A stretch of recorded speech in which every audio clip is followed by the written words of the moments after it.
Assalamualaikum warahmatullahi wabarakatuh. Bunda, kembali lagi di channel kesayangan kita semua. Salam sehat, salam sejahtera untuk kita semua. Semoga Bunda semuanya dalam keadaan sehat dan bahagia ya. Nah, sebelum masuk ke dalam ceritanya, yuk absen dulu deh, Bunda dari daerah mana aja.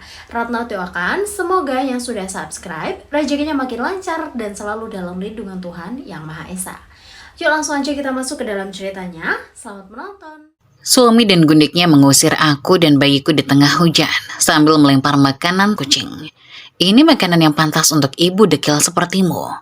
Tak mereka sangka, istri dekil yang mereka hina adalah pemilik perusahaan yang akan menelan hidup mereka bulat-bulat. Hujan mengguyur Jakarta tanpa ampun malam itu. Bukan gerimis biasa yang romantis, tapi hujan lebat disertai angin kencang yang membuat daun-daun berguguran dan ranting-ranting patah berhamburan di jalan. Aku, Talita, berdiri di bawah teras rumah mewah bergaya minimalis yang baru 5 menit lalu masih kusebut rumahku. Kini, hanya statusku sebagai mantan istri yang tersisa, meski secari kertas cerai pun belum ada di tangan. Di samping kananku, sebuah kardus bekas mie instan basah kuyup berisi pakaian lusuh yang digulung asal. Satu botol susu bayi setengah penuh dan sebuah boneka beruang kecil pemberian almarhum ibuku. Satu-satunya warisan yang sempat kuselamatkan. Di samping kiriku, bayi mungilku, Muhammad Raska, yang baru genap berusia 6 bulan, menangis kelelahan dalam gendonganku. Suara tangisnya parau, bercampur suara rintik kecil yang menusuk ulu hati. Jangan nangis nak, ibu di sini, ibu peluk. Bisikku lirih sambil menggendongnya erat, mencoba memindahkan kehangatan dari tubuhku yang mulai menggigil ke tubuh mungilnya. Tangan mungil Raska meraih jilbabku yang basah, mencari kehangatan yang tak kunjung datang. Pelukanku makin erat, tapi hawa dingin lebih mudah menembus kulit kami daripada kebencian yang baru saja dihamburkan dari balik pintu rumah itu. Di dalam rumah yang hangat dan berpendingin ruangan itu, aku bisa membayangkan mereka berdua duduk manis di sofa empuk. Mungkin sedang menikmati segelas coklat panas atau kopi tubruk kesukaan Mas Abi yang dulu selalu kubuatkan setiap pagi sebelum subuh, tapi kini semuanya sirna. Air hujan mengalir di wajahku, bercampur dengan air mata yang tak bisa kubendung lagi. Bajuku yang sudah lusuh, daster katun lengan panjang warna hijau army pudar, menempel di badan. Ini daster pertama yang kubeli saat awal menikah dulu. Harganya cuma 50.000 di pasar. Tapi aku menyimpannya karena Mas Abi bilang waktu itu, kamu cantik pakai yang sederhana. Kata-kata manis yang kini berubah jadi racun. Mas Abi, tolong bukakan pintu. Ini hujan mas, Raska sedang sakit. Ucapku lirih sambil mengetuk pintu lagi. Ketukan kelima kalinya. Suaraku hampir tenggelam oleh derasnya air dan gemuruh petir di kejauhan. Tak ada sahutan, sepi. Aku mengetuk lagi, lebih keras. Mas Abi, aku minta maaf kalau ada salah, tapi tolong Raska ini darah dagingmu. Kasihan dia mas, udah sejam kita di sini. Dari dalam terdengar suara gaduh, lalu tawa pecah. Bukan satu tapi 2 suara. Tawa sinis milik perempuan dan tawa mengejek milik lelaki yang pernah berjanji di depan penghulu akan menjaga hingga akhir hayat. Suara perempuan itu, Via, manusia yang dulu kupanggil adik kos dan kutampung karena kasihan, terdengar paling nyaring. Masih ngoceh aja tuh si dekil di luar. Dasar gak punya balu, udah diusir masih ngeyel, kata Via dengan nada centil yang membuatku mual. Hus, jangan keras-keras, nanti didengar tetangga. Suara Mas Abi, Abigail, suamiku, terdengar, tapi tanpa nada membela, hanya nada waspada. Biarin aja, ntar kapok sendiri. Yalah Abi, biarin aja orang dengar, biar pada tahu kalau istri Abi itu gak becus, tukang repotin, bayinya aja gak terurus, dekil begitu, malu-maluin. Dekil, kata itu seperti sembilu yang ditusukkan berulang kali ke jantung. Bayi dekil, Raska yang setiap malam aku bangunkan untuk menyusui, yang setiap hari aku mandikan dengan air hangat meski harus memanaskannya di dapur kecil, yang selalu aku bedong dengan kain bersih meski harus mencucinya dengan tangan karena mesin cuci kebetulan rusak sejak Via datang. Raska yang selalu wangi minyak telon dan bedak bayi itu, mereka sebut dekil. Aku menunduk, melihat bajuku yang memang sudah lusuh, jilbabku basah dan kusut. Sejak hamil dan melahirkan, aku memang lebih fokus mengurus rumah dan bayi. Aku tak sempat berdandan, tak sempat beli baju baru. Uang bulanan dari Mas Abi yang katanya 5 juta selalu habis untuk kebutuhan rumah, beli beras, beli gas, bayar listrik, beli susu dan popok Raska.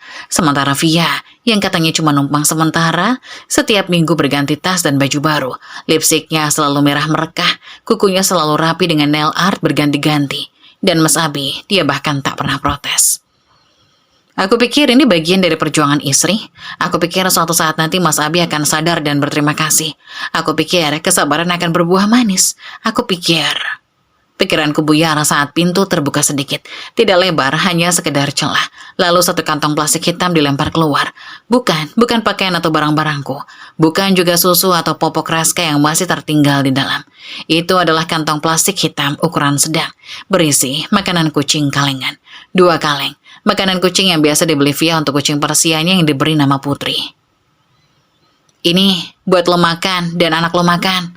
Sekalian daripada repot nyari, itu makanan premium loh. Kucing aja doyan, masa lo enggak? Ledek Via dari balik pintu, lalu membanting pintu keras-keras.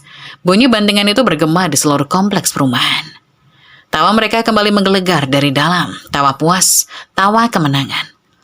Aku terdiam, menatap kantong plastik hitam itu di atas lantai teras yang basah. Air hujan mulai merembes masuk, membasahi plastik itu.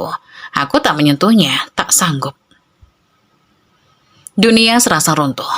Aku yang dulu dinikahi dengan janji manis, yang dulu dipuja-puja sebagai istri soleha, yang dulu dijanjikan akan dibahagiakan sampai tua, kini tak lebih berharga dari kucing Persia. Bahkan, makanan untukku dan anakku disamakan dengan makanan kucing Via. Tangis Raska makin keras. Mungkin dia lapar, mungkin dia kedinginan, mungkin dia merasakan kepedihan ibunya, aku tak tahu. Yang ku tahu di tengah guyuran hebat malam itu, aku menggigil hebat. Yang ku tahu di tengah guyuran hujan lebat malam itu, aku menggigil hebat. Bukan hanya karena dingin, tapi karena hati ini beku. Aku memungut kantong plastik hitam itu, bukan untuk dimakan, tapi untuk kusimpan sebagai bukti. Bukti bahwa setinggi apapun cinta yang kuberi, ada manusia yang sanggup membalasnya dengan sebungkus makanan kucing. Perlahan aku berjalan menjauhi rumah itu. Menuju gerbang kompleks, menuju jalan raya, menuju entah kemana, dengan Raska yang dalam gendongan dan kardus mie instan di tangan. Aku melangkah, di tengah hujan yang tak juga reda. Di belakangku, lampu-lampu rumah itu masih menyala terang, hangat, namun tak ada secuil pun kehangatan yang tersisa untukku. Raska, nak, bisikku di sela isak tangis. Ibu janji, suatu hari nanti kita akan kembali. Bukan untuk minta-minta, tapi untuk menunjukkan bahwa kita berharga. Ibu janji. Hujan seolah menjawab dengan lebatnya. Petir menyambar di kejauhan. Dan aku, Talita, istri yang dianggap sampah, terus melangkah. Membawa luka dan air mata menuju takdir yang entah seperti apa. Tapi satu hal yang ku tahu, ini bukan akhir, ini baru awal. Hujan masih mengguyur deras ketika aku akhirnya sampai di emperan toko kelontong yang sudah tutup. Jarak dari rumah mewah itu ke sini mungkin hanya sekitar 2 kilometer, tapi rasanya seperti perjalanan paling panjang dalam hidupku. Kakiku lemas, tubuhku menggigil hebat, dan Raska di gendonganku sudah tak bersuara lagi. Bukan karena tenang, tapi karena kelelahan menangis. Tangisnya berubah jadi rintik kecil yang putus-putus, suara yang lebih menyayat hati daripada teriakan keras. Raska, nak, ibu minta maaf. Bisikku sambil menjatuhkan diri di lantai semen emperan yang basah. Aku duduk bersandar di dinding toko, merasakan dinginnya tembok menembus punggungku. Kuturunkan Raska dari gendongan, kubaringkan di pangkuanku. Wajahnya pucat pasi, bibirnya sedikit kebiruan. Dengan tangan gemetar kuraba dahinya, hangat, tidak, lebih dari hangat, panas, demam. Ya Allah, jangan sakit, nak. Aku berusaha menahan tangis, tapi air mata tetap mengalir deras. Kutengok ke dalam kardus mie instan itu, handuk kecil basah, popok cadangan, basah, baju ganti Raska, basah semua. Satu-satunya yang agak kering adalah boneka beruang pemberian ibu, yang sejak tadi kuselipkan di balik bajuku agar tak kehujanan. Lalu pandanganku tertuju pada kantong plastik hitam itu, makanan kucing. Aku membukanya dengan tangan gemetar. 2 kaleng makanan kucing premium, merek fancy, yang biasa Via beli di supermarket langganannya. Di kaleng itu tertulis untuk kucing kesayangan Anda, kayak protein dan taurin. Aku ingin tertawa getir, tapi yang keluar hanya isak tangis. Dulu, saat pertama kali Via aku tatap di rumah ini, aku ingat betul bagaimana caranya tersenyum manis. Wajahnya bulat dengan lusung pipi di kanan. Matanya jeli seperti elang mencari mangsa. Rambutnya panjang sebahu, selalu dicat warna coklat kemerahan. Saat pertama kali datang, ia membawa satu koper kecil dan berkata dengan suara lembut, "Makasih banyak ya Mbak Tal, bersedia nampung aku. Aku janji gak bakal ngerepotin. Aku bisa bantu-bantu jagain Raska juga kok." Via menatapku dengan mata berkaca-kaca. Mbak Talita baik banget. Mbak Talita kayak kakak kandungku sendiri. Aku janji suatu hari aku bakal balas kebaikan Mbak. Ya, dia membalas kebaikanku dengan merebut suamiku, menjelek-jelekan namaku, dan akhirnya membuatku terusir bersama bayiku di tengah hujan. Suara Raska tiba-tiba merengek, membuyarkan lamunanku. Dia menggeliat di pangkuanku. Matanya masih terpejam, tapi mulutnya mengecap-ngecap seperti mencari puting susu. Aku buru-buru membuka kancing dasarku, mendekatkan Raska ke dada. Dia langsung menyusu dengan lahap, meski tangannya mungil tetap menggenggam jilbabku erat. "Maaf nak," bisikku sambil mengusap kepalanya yang halus. "Dekil," kata itu terus terngiang di telingaku. Aku ingat bagaimana Via mulai berubah setelah 2 minggu tinggal di rumah. Awalnya ia rajin membantu mencuci piring, tapi lama-lama ia mulai malas. Piring kotor menumpuk di wastafel, tapi ia pura-pura tak melihat. Aku yang akhirnya mencucinya. Lalu ia mulai sering keluar malam, pulang larut dengan bau alkohol dan parfum menyengat. Aku hanya bisa diam, takut menegur karena tak enak hati. Sampai suatu hari aku melihat sesuatu yang membuat hatiku hancur. Waktu itu aku bangun jam 2 pagi untuk menyusui Raska. Aku ingin ke dapur mengambil air putih, tapi dari balik pintu kamar Via yang terbuka sedikit, aku melihat 2 bayangan. Satu bayangan jelas milik Via dengan rambut panjang tergerai. Satu lagi bayangan lelaki, berkaos putih, berpostur tegap, persis Mas Abi. Aku membeku, tak berani melangkah, hanya bisa menatap dari balik tembok. Sementara Raska di gendonganku terus menyusu tanpa tahu apa yang dilihat ibunya. Sejak malam itu semuanya berubah. Mas Abi mulai sering pulang malam. Kalaupun di rumah, ia lebih banyak di kamar Via. Aku yang naif masih berpikir, mungkin mereka cuma ngobrol, mungkin Via cuma cari kerja. Bahkan saat Via mulai mengenakan dasar tipis di ruang tamu, di depanku, di depan Mas Abi, aku masih mencari-cari alasan. Mungkin dia kegerahan, mungkin itu baju tidur biasa. "Talita, kamu itu terlalu polos," kata ibu tetangga suatu hari. "Itu perempuan, kalau nggak dijaga bisa bahaya. Suami kamu juga laki-laki." Aku hanya tersenyum. "Insya Allah baik-baik aja Bu, saya percaya sama Mas Abi." Percaya, kata yang kini terasa begitu naif dan bodoh. Di emperan toko, Raska berhenti menyusu. Dia tertidur lagi, dengan pipi sedikit merona karena demam. Aku menatap langit-langit emperan yang bocor di beberapa titik. Air hujan menetes di dekat kakiku. "Ya Allah, apa dosaku sampai begini?" gumamku lirih.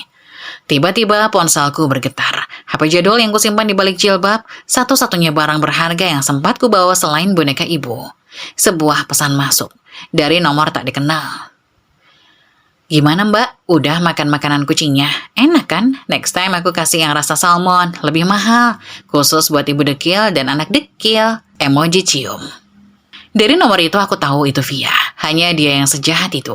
Lalu kumatikan ponselku. Air mata kembali mengalir.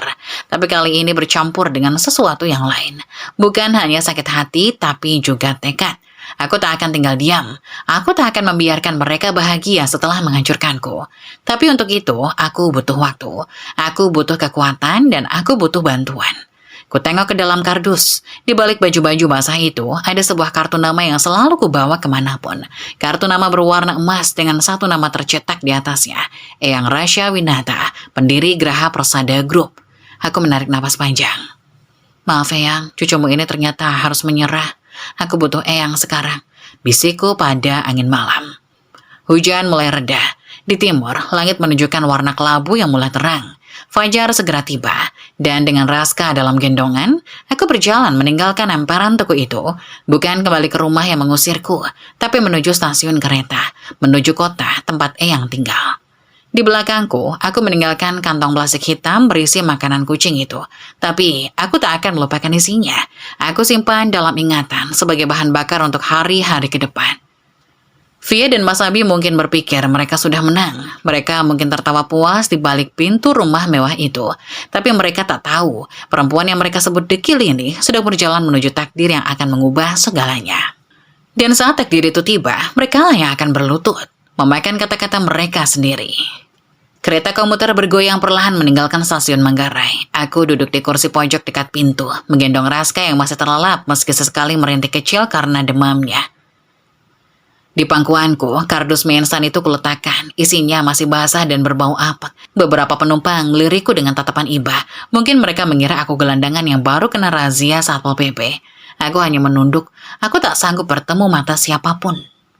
Di luar jendela, gedung-gedung Jakarta berlarian ke belakang. Setiap stasiun yang dilewati membawa ingatanku melayat 3 tahun yang lalu.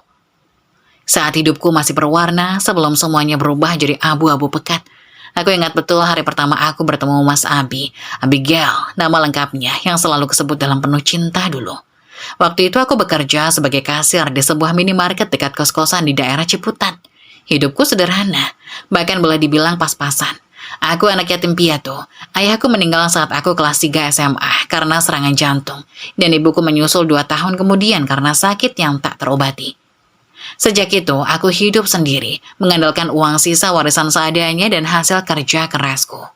Minimarket tempatku bekerja buka 24 jam. Aku sering dapat shift malam, dan di malam-malam itulah aku pertama kali melihat Mas Abi. Dia datang sekitar jam 2 pagi, membeli rokok dan kopi saset. Wajahnya tampan, hidung mancung, alis tebal, dan senyum yang hangat. Dia memakai kemeja lengan panjang dengan lengan digulung hingga siku, menunjukkan lengan yang bidang. "Mbak, ini rokoknya berapa?" Tanyanya sambil meletakkan belanjaan di meja kasir. 25.000 mas, jawabku sopan. Dia membayar dengan uang pas lalu tersenyum. "Makasih mbak, cantik banget senyumnya." Aku hanya tersipu, tak membalas. Tapi sejak malam itu dia datang terus. Awalnya seminggu sekali, lalu 3 kali seminggu, hingga akhirnya hampir setiap malam. Kami mulai mengobrol lebih lama. Aku tahu namanya Abigail, biasa dipanggil Abi. Usianya 28 tahun, bekerja sebagai marketing di sebuah perusahaan properti. Dia bilang sedang menabung untuk menikah. "Siapa calonnya mas?" Tanyaku suatu malam setengah bercanda. Dia menatapku dalam. "Belum tahu mbak, masih nyari. Mungkin orangnya ada di depan saya sekarang." Jantungku berdegup kencang. Aku berpaling pura-pura merapikan rokok di etalase. Mas Abi ini bisa aja. 2 minggu kemudian dia mengajakku makan di sebuah warteg sederhana dekat kos-kosanku. Bukan tempat mewah, tapi dia memesankan aku ayam goreng kesukaanku dan es teh manis tanpa kutanya. Aku heran. Mas Abi tahu aku suka ayam goreng. Dia tersenyum. "Selama ini aku perhatiin, setiap kali kamu beli makan di sini selalu ayam goreng dan es teh manis. Aku hafal." Disitulah hatiku mulai luluh. Laki-laki yang memperhatikan detail kecil seperti itu pasti laki-laki baik, pikirku. "Talita," ucapnya serius sambil memegang tanganku di atas meja. "Aku nggak punya banyak harta. Aku cuma laki-laki biasa dengan gaji pas-pasan. Tapi aku punya niat tulus untuk membahagiakanmu. Maukah kamu jadi pendamping hidupku?" Aku menatap matanya yang dalam. Di matanya aku melihat ketulusan, atau setidaknya itulah yang ingin kulihat. Air mataku mengalir, bukan sedih tapi terharu. Setelah sekian lama hidup sendiri, akhirnya ada yang mau menerimaku apa adanya. "Tapi mas, aku anak yatim piatu. Aku nggak punya siapa-siapa. Aku nggak punya mahar, aku nggak punya warisan. Mahar terbaik adalah dirimu sendiri, Talita. Aku nggak butuh harta. Aku butuh pendamping hidup. Kamu itu sudah lebih dari cukup." Kata-katanya bagai siraman madu di hati yang lama kering. Aku mengangguk, menangis di pelukannya. Kami menikah sederhana di sebuah KUA dengan mas kawin seperangkat alat sholat dan uang tunai 2 juta rupiah. Tak ada pesta mewah, tak ada keluarga yang datang. Hanya beberapa tetangga kos dan teman-teman Mas Abi. Tapi aku bahagia. Aku merasa seperti Cinderella yang akhirnya menemukan pangerannya. "Aku akan jadi istri yang baik, Mas. Aku akan masakin Mas Abi setiap hari. Aku akan jaga rumah. Aku akan lakukan apapun buat Mas Abi." Janjiku di malam pertama. Dia mencium keningku. "Aku juga janji, Tal. Akan kujaga kamu sampai tua, sampai maut memisahkan kita." Sampai maut memisahkan kita. Ternyata bukan maut yang memisahkan, tapi perempuan murahan bernama Via. Kereta tiba-tiba berhenti mendadak, membuatku tersentak dari lamunan. Raska merengek di gendongan, buru-buru ku ayun-ayun badannya, menyenandungkan lagu tidur yang biasa aku nyanyikan. "Nah, tidur lagi ya, sayang. Ibu di sini." Seorang bapak-bapak di seberangku menatap iba. "Bu, Anaknya sakit, kok dagunya biru begitu? Aku tersentak melihat Raska. Bibirnya memang sedikit kebiruan dan napasnya agak sesak. Panik mendadak menyergapku. Ya Allah, Raska, nak. Jangan, nak. Jangan kenapa-napa. Bapak itu segera berdiri. Bu, turun di stasiun berikutnya. Ada klinik dekat stasiun, cepetan. Kereta pun berhenti di stasiun Cilebut. Aku bergegas turun, hampir tersandung karena kaki gemetar. Kubawa kardus dan Raska, berlari sekencang mungkin keluar stasiun. Klinik di mana, Pak? Tanyaku pada tukang ojek. Lurus aja, Bu, 200 meter lagi. Tapi itu klinik biasa, buka jam 8. Sekarang masih jam 6 subuh. Hatiku hancur. Raska di gendonganku semakin lemas. Aku tak tahu harus berbuat apa. Aku tak punya uang, hanya 15.000 rupiah di saku dasarku. Tak cukup untuk ke IGD rumah sakit. Ya Allah, tolong anakku. Aku berdoa sambil terus berlari menuju klinik itu. Meski tahu klinik itu belum buka. Sesampainya di depan klinik, aku terjatuh berlutut. Raska terbungkus dalam pelukanku, sementara air mataku jatuh membasahi wajahnya yang pucat. Raska, nak, maafin ibu yang gak bisa ngasih hidup layak buat kamu. Di saat putus asa, ponselku bergetar lagi. Pesan dari nomor tak dikenal, mungkin via dengan nomor baru. Udah sampai mana Mbak Dekil? Jangan lupa diminum obatnya ya. Obat kucing, biar cocok sama bakat lo. Aku membacanya sambil gemetar, lalu sesuatu berubah dalam diriku. Bukan lagi kesedihan, tapi kemarahan yang membara. Perlahan ku tekan nomor yang tersimpan di kartu nama emas itu. Suara berat seorang pria tua menjawab setelah 2 kali dering. Halo, ini siapa? Eyang, ini saya, Talita, cucu Eyang. Talita? Ya Allah, nak, kamu di mana? Eyang sudah cari kamu kemana-mana. Kamu ngilang selama 4 tahun, Eyang kira kamu sudah mati. Eyang, saya butuh bantuan, anak saya sakit. Saya nggak punya uang, saya... Kasih tahu lokasi kamu, Talita. Eyang jemput sekarang juga. Aku menyebutkan nama klinik itu. Setengah jam kemudian, sebuah mobil hitam mewah berhenti di depanku. Seorang pria tua berjas rapi turun diikuti 2 orang satpam. Wajahnya tampak cemas setengah mati. Talita, ya Allah cucuku. Maafin Eyang yang telat temuin kamu. Eyang memelukku erat. Eyang, tolong Raska, dia demam, dia... Sekarang ke rumah sakit ya. Perintah Eyang pada sopirnya. Di dalam mobil yang hangat, Raska segera ditangani oleh perawat pribadi Eyang yang kebetulan ikut. Sementara Eyang menggenggam tanganku erat. Talita, cerita ke Eyang, mana suamimu? Siapa yang bikin cucu Eyang jadi kayak gini? Aku bercerita semuanya.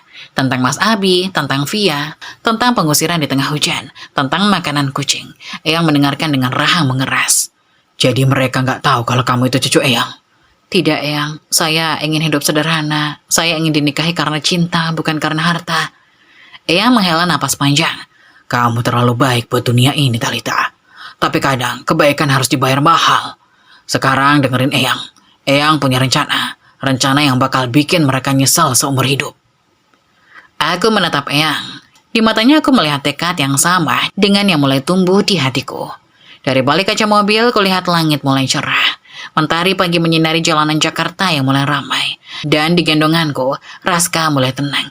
Napasnya kembali teratur setelah diberi obat oleh perawat. Di bulan akhir, ini bukan akhir. Ini awal dari babak baru hidupku. Babak di mana Talita yang dekil akan bangkit, dan mereka yang dulu tertawa akan berlutut memohon ampun. Mobil melaju meninggalkan stasiun kecil itu, membawaku menuju takdir yang baru, menuju balas dendam yang sudah kutunggu-tunggu. Mobil hitam itu melaju mulus di jalan tol menuju arah puncak. Di dalam, aku duduk di kursi belakang yang empuk.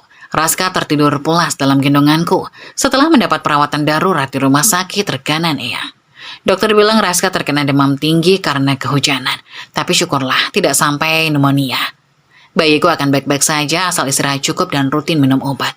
Eyang duduk di sampingku, sesekali menatapku dengan pandangan iba dan marah bercampur jadi satu. Tangannya yang tua dan keriput menggenggam tanganku erat, seperti takut aku akan hilang lagi. Talita, Eyang pengen tahu semuanya dari awal. Jangan ada yang disembunyiin, ucap Eyang lirih. Aku menarik napas panjang, pandanganku menerawang keluar jendela melihat deretan pohon yang berlalu lalang. Ingatanku mulai melayang ke masa-masa ketika semuanya mulai hancur, saat racun bernama Via itu mulai merasuk ke dalam rumah tanggaku. 2 bulan lalu, tepatnya 2 bulan sebelum malam naas itu. Aku sedang menyusui Raska di ruang tamu ketika Mas Abi pulang dengan wajah ceria. Padahal biasanya dia pulang larut malam, tapi kali ini jam 7 malam dia sudah muncul di depan pintu, dan yang lebih aneh dia tidak sendiri. Tal, sini kenalin, katanya sambil melambai padaku. Di belakangnya seorang perempuan muda dengan rambut panjang sebahu dan lesung pipi di pipi kanan tersenyum manis. Dia memakai dress motif bunga-bunga yang agak terbuka di bagian dada. Sesuatu yang langsung membuatku merasa aneh. Tidak pantas mungkin? Ini Via, dia teman kantor. Kasihan dia diusir dari kos-kosannya. Kita tampung dulu ya, cuma sementara. Aku menatap Via. Via menatapku, lalu dia membungkuk sopan. Halo mbak, maaf banget ya udah ngerepotin. Saya cuma numpang sebentar aja mbak, seminggu, 2 minggu paling lama. Saya lagi cari kos baru. Suaranya manja, agak cempreng, tapi terdengar ramah. Matanya jeli, terlalu jeli mengamati seluruh ruang tamu, dari sofa bekas pemberian tetangga, rak TV sederhana, hingga aku yang sedang duduk dengan daster lusuh sambil menyusui. Ah iya, silakan. Santai aja. Jawabku gugup, rasanya aku seperti dievaluasi. Kamu mau minum? Mungkin mau makan dulu? Wah, mbak baik banget. Iya deh mbak, aku lapar banget soalnya dari tadi belum makan. Aku bergegas ke dapur menghangatkan lauk seadanya. Mas Abi duduk di ruang tamu, bercengkrama dengan Via. Dari dapur aku bisa mendengar tawa mereka. Via tertawa keras untuk hal-hal yang menurutku tidak lucu. Mas Abi ikut tertawa lebih keras dari biasanya. Mbak masaknya pakai apa? Wangi banget, teriak Via dari ruang tamu. Ini cuma tumis kangkung sama telur dadar. Maaf ya, seadanya. Wah, udah enak banget itu mbak. Aku suka banget tumis kangkung. Malam itu Via makan dengan lahap. Dia memuji masakanku, memuji Raska yang lucu, memuji rumah yang sederhana tapi nyaman. Aku merasa dihargai. Sudah lama tak ada yang memujiku seperti itu. Makasih ya Mbak Talita udah mau terima aku. Kalau nggak ada mbak, mungkin aku tidur di kolong jembatan. Katanya dengan mata berkaca-kaca. Aku janji mbak, aku bakal cari cepat-cepat kos baru. Aku juga bakal bantu-bantu mbak di rumah. Ah, nggak usah sungkan dek, santai aja. Kamu istirahat dulu, besok kan mau cari kerja. Via tersenyum, tapi di balik senyum itu ada sesuatu yang tak bisa kujelaskan. Firasat buruk yang segera kulupakan. 3 hari pertama, Via memang rajin membantu. Dia menyapu, mengepel, bahkan kadang mencuci piring. Tapi pekerjaannya setengah-setengah. Sapuannya tidak merata. Pelnya masih basah sampai becek. Dan piring yang dicucinya masih berminyak. Aku yang mengulanginya diam-diam. Udah biar mbak aja, kamu istirahat. Ih mbak ini aku mau bantu kok. Masa numpang gak bantu-bantu? Udah santai aja. Mbak udah biasa. Via tidak protes, dia meletakkan lap piring lalu duduk di ruang tamu sambil main HP. Sejak itu dia tidak pernah lagi menawarkan bantuan. Yang berubah justru pola makannya. Via suka makan dan makan banyak. Setiap kali aku masak, dia selalu mengambil porsi terbesar. Awalnya aku maklum, mungkin dia memang lapar, tapi lama-lama stok lauk di kulkas cepat habis. Uang belanja yang diberikan Mas Abi 5 juta per bulan. Tiba-tiba menjadi tidak cukup, padahal biasanya masih bisa sisihkan untuk tabungan. Aku mulai mengurangi jatah makanku sendiri. Kadang hanya makan nasi dengan garam dan minyak goreng, biar Raska tetap dapat ASI yang berkualitas. Tal, kok lauknya cuma tempe mulu? Protes Mas Abi suatu hari. Bosen tahu. Aku tersenyum getir. Iya mas, maaf, uang belanjaan tinggal dikit. Mungkin mas bisa tambahin dikit. Tambahin? 5 juta kurang. Emak kamu makan apa? Emas. Aku diam, tak kuasa berkata. Via yang mendengar dari kamar keluar dengan wajah polos. Mbak, maaf ya kalau aku ngerepotin. Mungkin karena aku jadi boros ya. Aku janji bakal cepet-cepet cari kerja deh, biar bisa bantu-bantu belanja. Aduh dek, bukan gitu. Buru-buru ku jawab, merasa bersalah. Santai aja, gak apa-apa. Mas Abi menatapku tajam. Lihat tuh, Via aja lebih sadar daripada kamu. Dia aja mau bantu. Kamu istriku kok gak mikir gimana caranya ngatur uang. Aku tertampar tapi tetap diam. Memasuki minggu ketiga, pola Via makin berubah drastis. Dia mulai sering keluar malam, pulang jam 10, jam 11, bahkan pernah jam 2 pagi. Aku yang bangun untuk menyusui Raska bisa mendengar suara pintu depan dibuka pelan-pelan.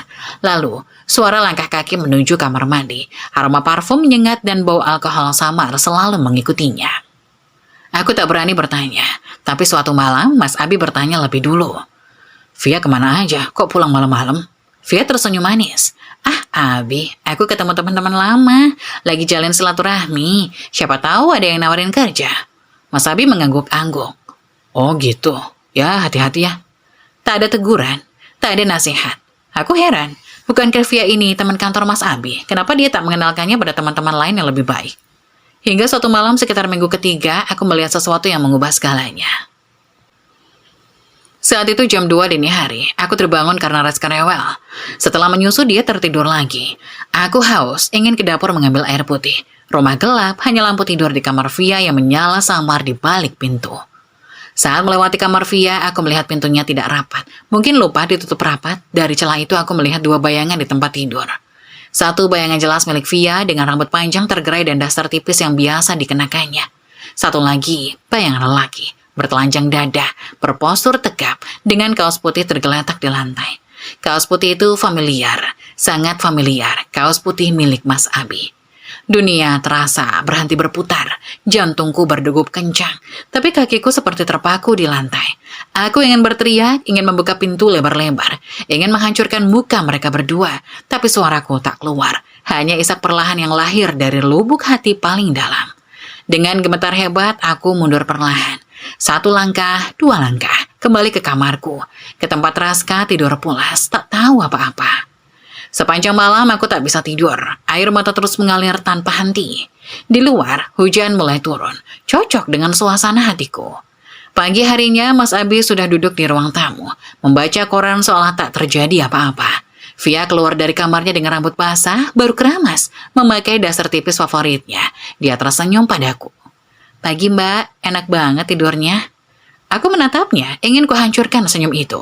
Tapi Raska menangis di kamar, memanggilku. Talita, bikin kopi dong.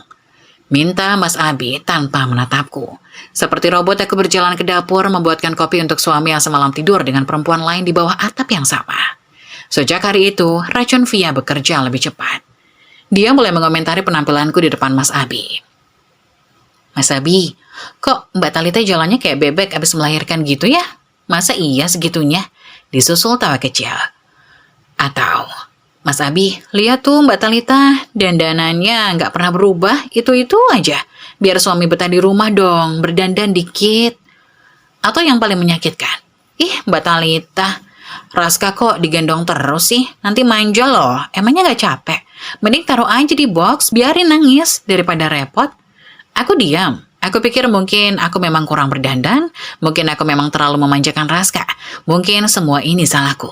Dan Mas Abi mulai berubah, dari jarang pulang, jadi tak pulang sama sekali. Dari pelit jadi super pelit, sampai akhirnya malam naas itu dia berkata di depan Via. Talita, aku rasa kita udah gak cocok, mending mulai sekarang kamu keluar. Aku terpana. Mas, ini rumah kita. Aku istrimu, ini anakmu. Istri? Hah? Via memotong kasar, matanya melotot penuh kemenangan. Istri beban kayak kamu Mbak, udah dekil, gak berguna, cuma jadi beban. Ngaca dulu sana, lihat diri kamu, baju aja kayak emak-emak pasar, muka kusam, badan bau asi. Mas Abi masa mau sama perempuan kayak gini? Pantas Mas Abi sama yang lebih berkualitas, kayak aku. Dia mencentikkan rambutnya, tersenyum puas. Via udah ngasih aku apa yang kamu gak bisa, Tal. Kamu cuma bisa di rumah, ngurus anak, habisin uang. Via itu perempuan mandiri, pinter, enak diajak ngomong, cantik pula. Sedangkan kamu, sadar dirilah. Mas Abi menambahkan. Aku udah muak lihat muka kamu. Udah, keluar, bawa barangmu, bawa anakmu, aku gak mau tahu. Tapi Mas, Raska ini darah dagingmu. Mas tega. Mas Abi tertawa. Darah daging? Banyak perempuan bisa lahirin anak, Via juga bisa. Cepetan, keluar. Jangan bikin gue makin marah. Malam itu aku diusir. Hujan lebat dengan Raska dan kardus mie instan. Dan Via, ular berbisa yang kutampung dengan kasihan, melambai-lambaikan tangan dari balik pintu. Dadah Mbak Dekil, hati-hati di jalan ya. Jangan kehujanan, entar makin dekil. Pintu dibanting, dunia gelap. Talita, Talita. Suara Eyang membuyarkan lamunanku. Aku tersadar. Wajahku basah oleh air mata. Ternyata aku menangis selama bercerita. Ya Allah cucuku. Eyang gak nyangka kamu hidup sesengsara ini. Eyang menggenggam tanganku erat. Suaranya bergetar menahan amarah. Mereka berdua itu. Mereka akan Eyang hancurkan. Mobil hitam itu akhirnya berhenti di depan gerbang besi megah bergaya Eropa. Gerbang terbuka, memperlihatkan rumah utama dengan pilar putih menjulang, taman luas, dan air mancur di tengah. Aku membelalak. Ini pertama kalinya aku melihat rumah Eyang secara langsung. Eyang, ini rumah Eyang? Tanya aku tak percaya. Eyang tersenyum. Iya nak, selamat datang di rumahmu juga. Karena setelah Eyang mati, semua ini akan jadi milikmu dan Raska. Aku terdiam. Selama ini aku hidup di kontrakan sempit 21 meter persegi, dan Eyang bilang, ini rumah? Seorang pria parubaya berseragam hitam putih menyambut. Selamat datang Nona muda, kamar Nona sudah disiapkan di lantai 2. Aku melangkah masuk dan kembali terkesima. Lampu kristal, langit marmer Italia, perabotan antik. Aku seperti masuk ke dunia lain. Malam harinya setelah makan malam, Eyang mengajakku bicara serius di ruang keluarga. Nah, Eyang punya rencana. Ucap Eyang dengan wajah serius. Kamu tahu RUPS tahunan PT Graha Persada? Sebulan lagi akan digelar. Eyang mau kamu yang hadir di sana sebagai pemegang saham tertinggi. Jantungku berdegup. Tapi Eyang, saya belum siap. Makanya, Eyang akan siapkan kamu selama sebulan ke depan. Eyang mencondongkan badan. Eyang akan datangkan tim terbaik. Stylist, makeup artist, pelatih public speaking, semuanya. Mereka akan mengeluarkan versi terbaik dari diri kamu. Eyang juga sudah susun skenario. Abi dan Via akan diundang khusus ke RUPS. Via kan suka pamer punya kenalan di direksi. Biar saja dia datang dengan sombongnya. Dan di sanalah kamu akan tampil. Kamu akan memanggil mereka dan mereka akan berlutut. Air mataku mengalir. Eyang, kenapa Eyang begitu baik? Kamu cucu Eyang, Talita. Satu-satunya keluarga yang Eyang punya. Eyang menggenggam tanganku. Eyang akan jagain kamu dan Raska. Dan Eyang akan pastikan mereka yang menyakiti kamu merasakan balasannya. Keesokan harinya transformasi dimulai. Sebuah tim salon dan styling terkenal datang. Selama sebulan penuh mereka merombak total penampilanku. Hari pertama konsultasi gaya dan perawatan wajah dasar. Hari kedua, potong rambut layer sebahu dengan highlight karamel. Aku hampir tak mengenali diriku. Hari ketiga, perawatan tubuh, lulur, scrubbing, pijat relaksasi. Hari keempat, belajar makeup dari makeup artis terkenal. Hari kelima hingga ke-10, latihan gaya berjalan, duduk dan bicara dengan coach etika. Hari ke-11 hingga ke-20, public speaking dan bahasa Inggris. Hari ke-21, fitting baju dengan desainer terkenal. Saat mencoba gaun merah marun itu, aku tertegun di depan cermin. Wanita itu bukan aku, atau mungkin inilah aku yang selama ini terkubur di balik daster lusuh. Di leherku, kalung berlian zamrud peninggalan nenekku berkilau indah. Nona cantik sekali, bisik Rina tim stylist. Air mataku jatuh. Untuk pertama kalinya aku merasa cantik. Aku merasa berharga. Seminggu sebelum RUPS, Eyang memanggilku ke ruang kerjanya. Di atas meja, sebuah map tebal tergeletak. Ini file tentang Abi dan Via.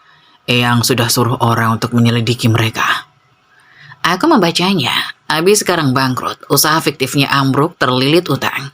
Dia berharap Via bisa membantunya masuk ke PT Graha Persada.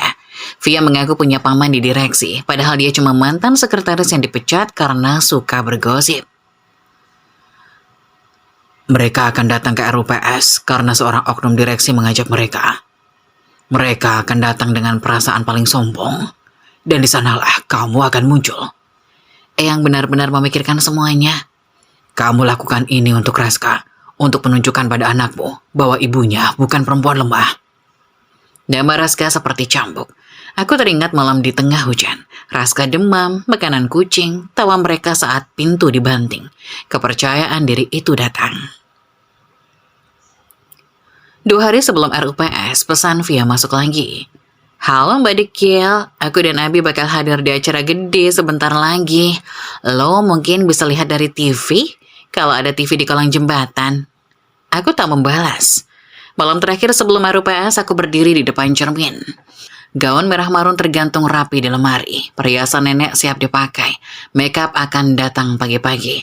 Mobil mewah sudah disiapkan. Aku menatap bayanganku sendiri.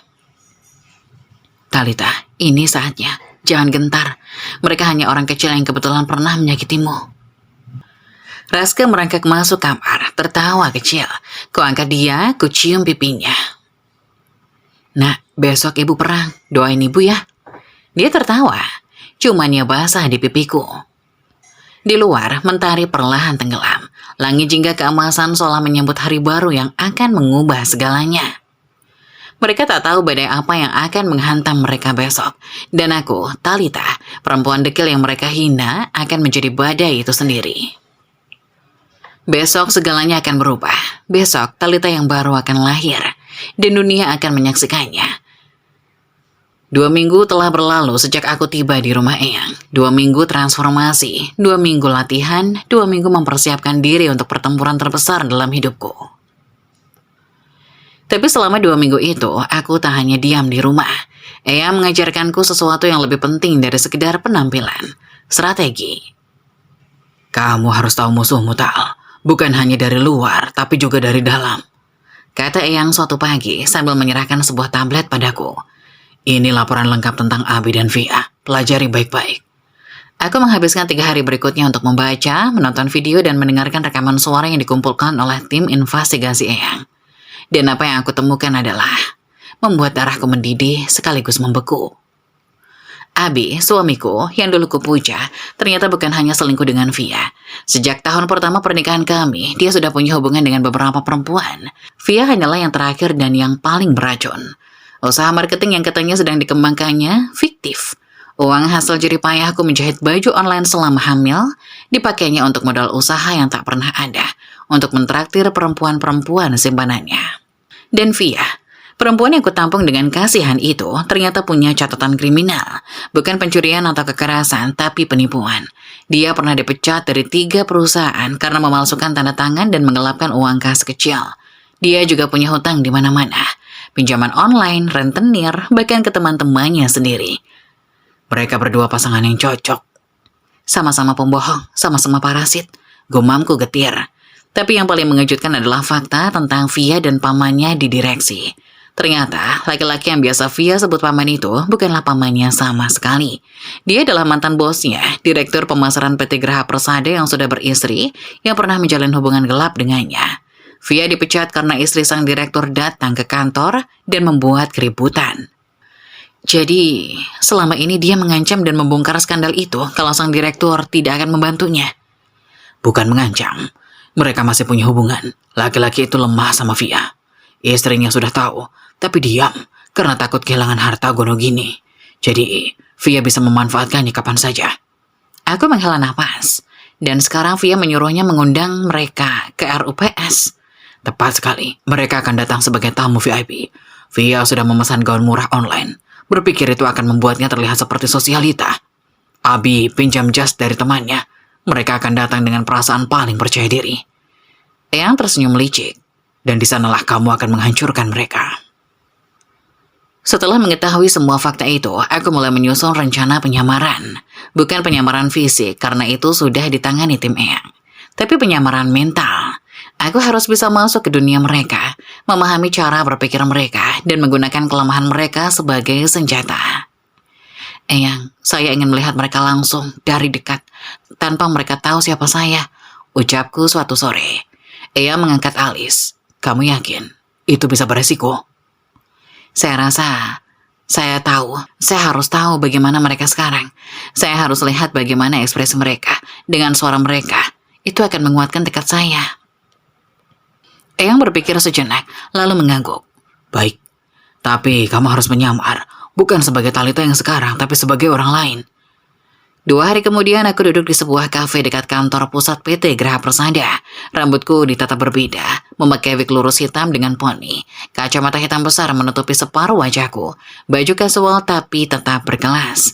Celana bahan, blus putih, dan blazer tipis. Aku terlihat seperti wanita karir kelas menengah yang sedang meeting santai. Dan benar saja, tak sampai setengah jam targetku muncul. Via berjalan masuk ke kafe dengan langkah genit. Dia memakai dress bunga-bunga yang agak ketat, sepatu hak tinggi murah yang bunyinya berisik, dan membawa tas sirwan bermerek terkenal.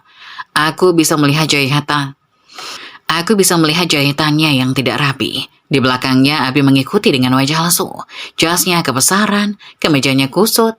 Mereka duduk tidak jauh dari mejaku. Aku memesan cappuccino dan pura-pura sibuk dengan laptop. Pinjaman dari Eyang. Sementara ku pasang earphone tanpa musik. Hanya untuk mengelabui. Abi, kamu kenapa sih lesu terus? Seneng dong, kita bakal masuk acara gede. Suara Via terdengar jelas. Kafe itu memang tidak terlalu ramai. Kamu yakin om kamu bisa beneran bantu? Tanya Abi ragu. Saya udah capek ditagih utang terus. Yalah Abi, kamu ini kurang percaya sama saya. Om saya itu direktur, punya saham juga. Saya tinggal ngomong dikit, kamu langsung diterima kerja di sana. Gaji puluhan juta sebulan, kita bisa hidup mewah. Abi menghela napas. Tapi Talita, kamu yakin Talita nggak bakal balik lagi? Saya dengar dari tetangga, dia nggak pernah kelihatan di sekitar sini. Nama Talita membuatku menegang. Via mendengus kesal. Talita, sudahlah lupakan. Mungkin dia sudah mati di kolong jembatan. Lagian kamu kok masih mikirin dia sih? Apa kamu masih sayang sama mantan kamu yang dekil itu? Bukan sayang Via, tapi Raska anak saya. Kadang saya mikir, apa yang terjadi sama mereka? Ya elah Abi, anak bisa bikin lagi sama saya. Saya lebih cantik, lebih muda, lebih pintar. Masa kamu bandingin saya sama Talita? Aku menyaksikan percakapan itu dengan hati yang sakit tapi sekaligus lega. Sakit karena Abi masih tidak menunjukkan penyesalan sejati. Dia hanya khawatir bukan menyesal. Lega karena aku tahu sekarang, tak ada setitik pun cinta tersisa dari lelaki itu. Via mulai merajuk. Sudah Abi, jangan bahas Talita lagi. Saya lapar. Kamu traktir saya makan enak. Abi merogoh sakunya, mengeluarkan dompet tipis. Uang saya tinggal dikit Via. Ya kamu pinjam dong sama teman, atau kamu jual aja tuh motor kamu. Motor sudah saya jual minggu lalu buat bayar utang.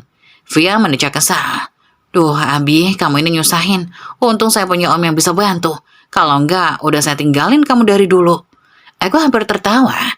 Drama rumah tangga mereka sudah mulai retak dan mereka belum sadar. Tak lama kemudian seorang pria parubaya masuk ke kafe.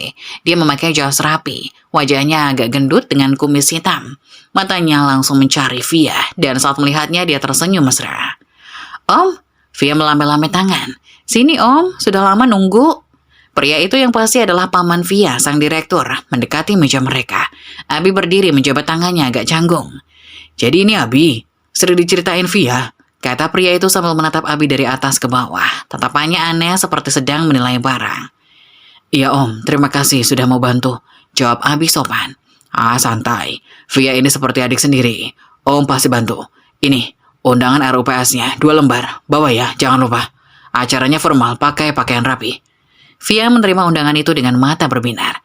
Makasih om, om memang paling baik. Mereka terus mengobrol, tapi aku sudah cukup melihat. Perlahan aku membereskan laptopku, membayar minuman dan berjalan keluar. Tak ada yang menyadari keberadaanku. Aku seperti hantu, hadir tapi tak terlihat.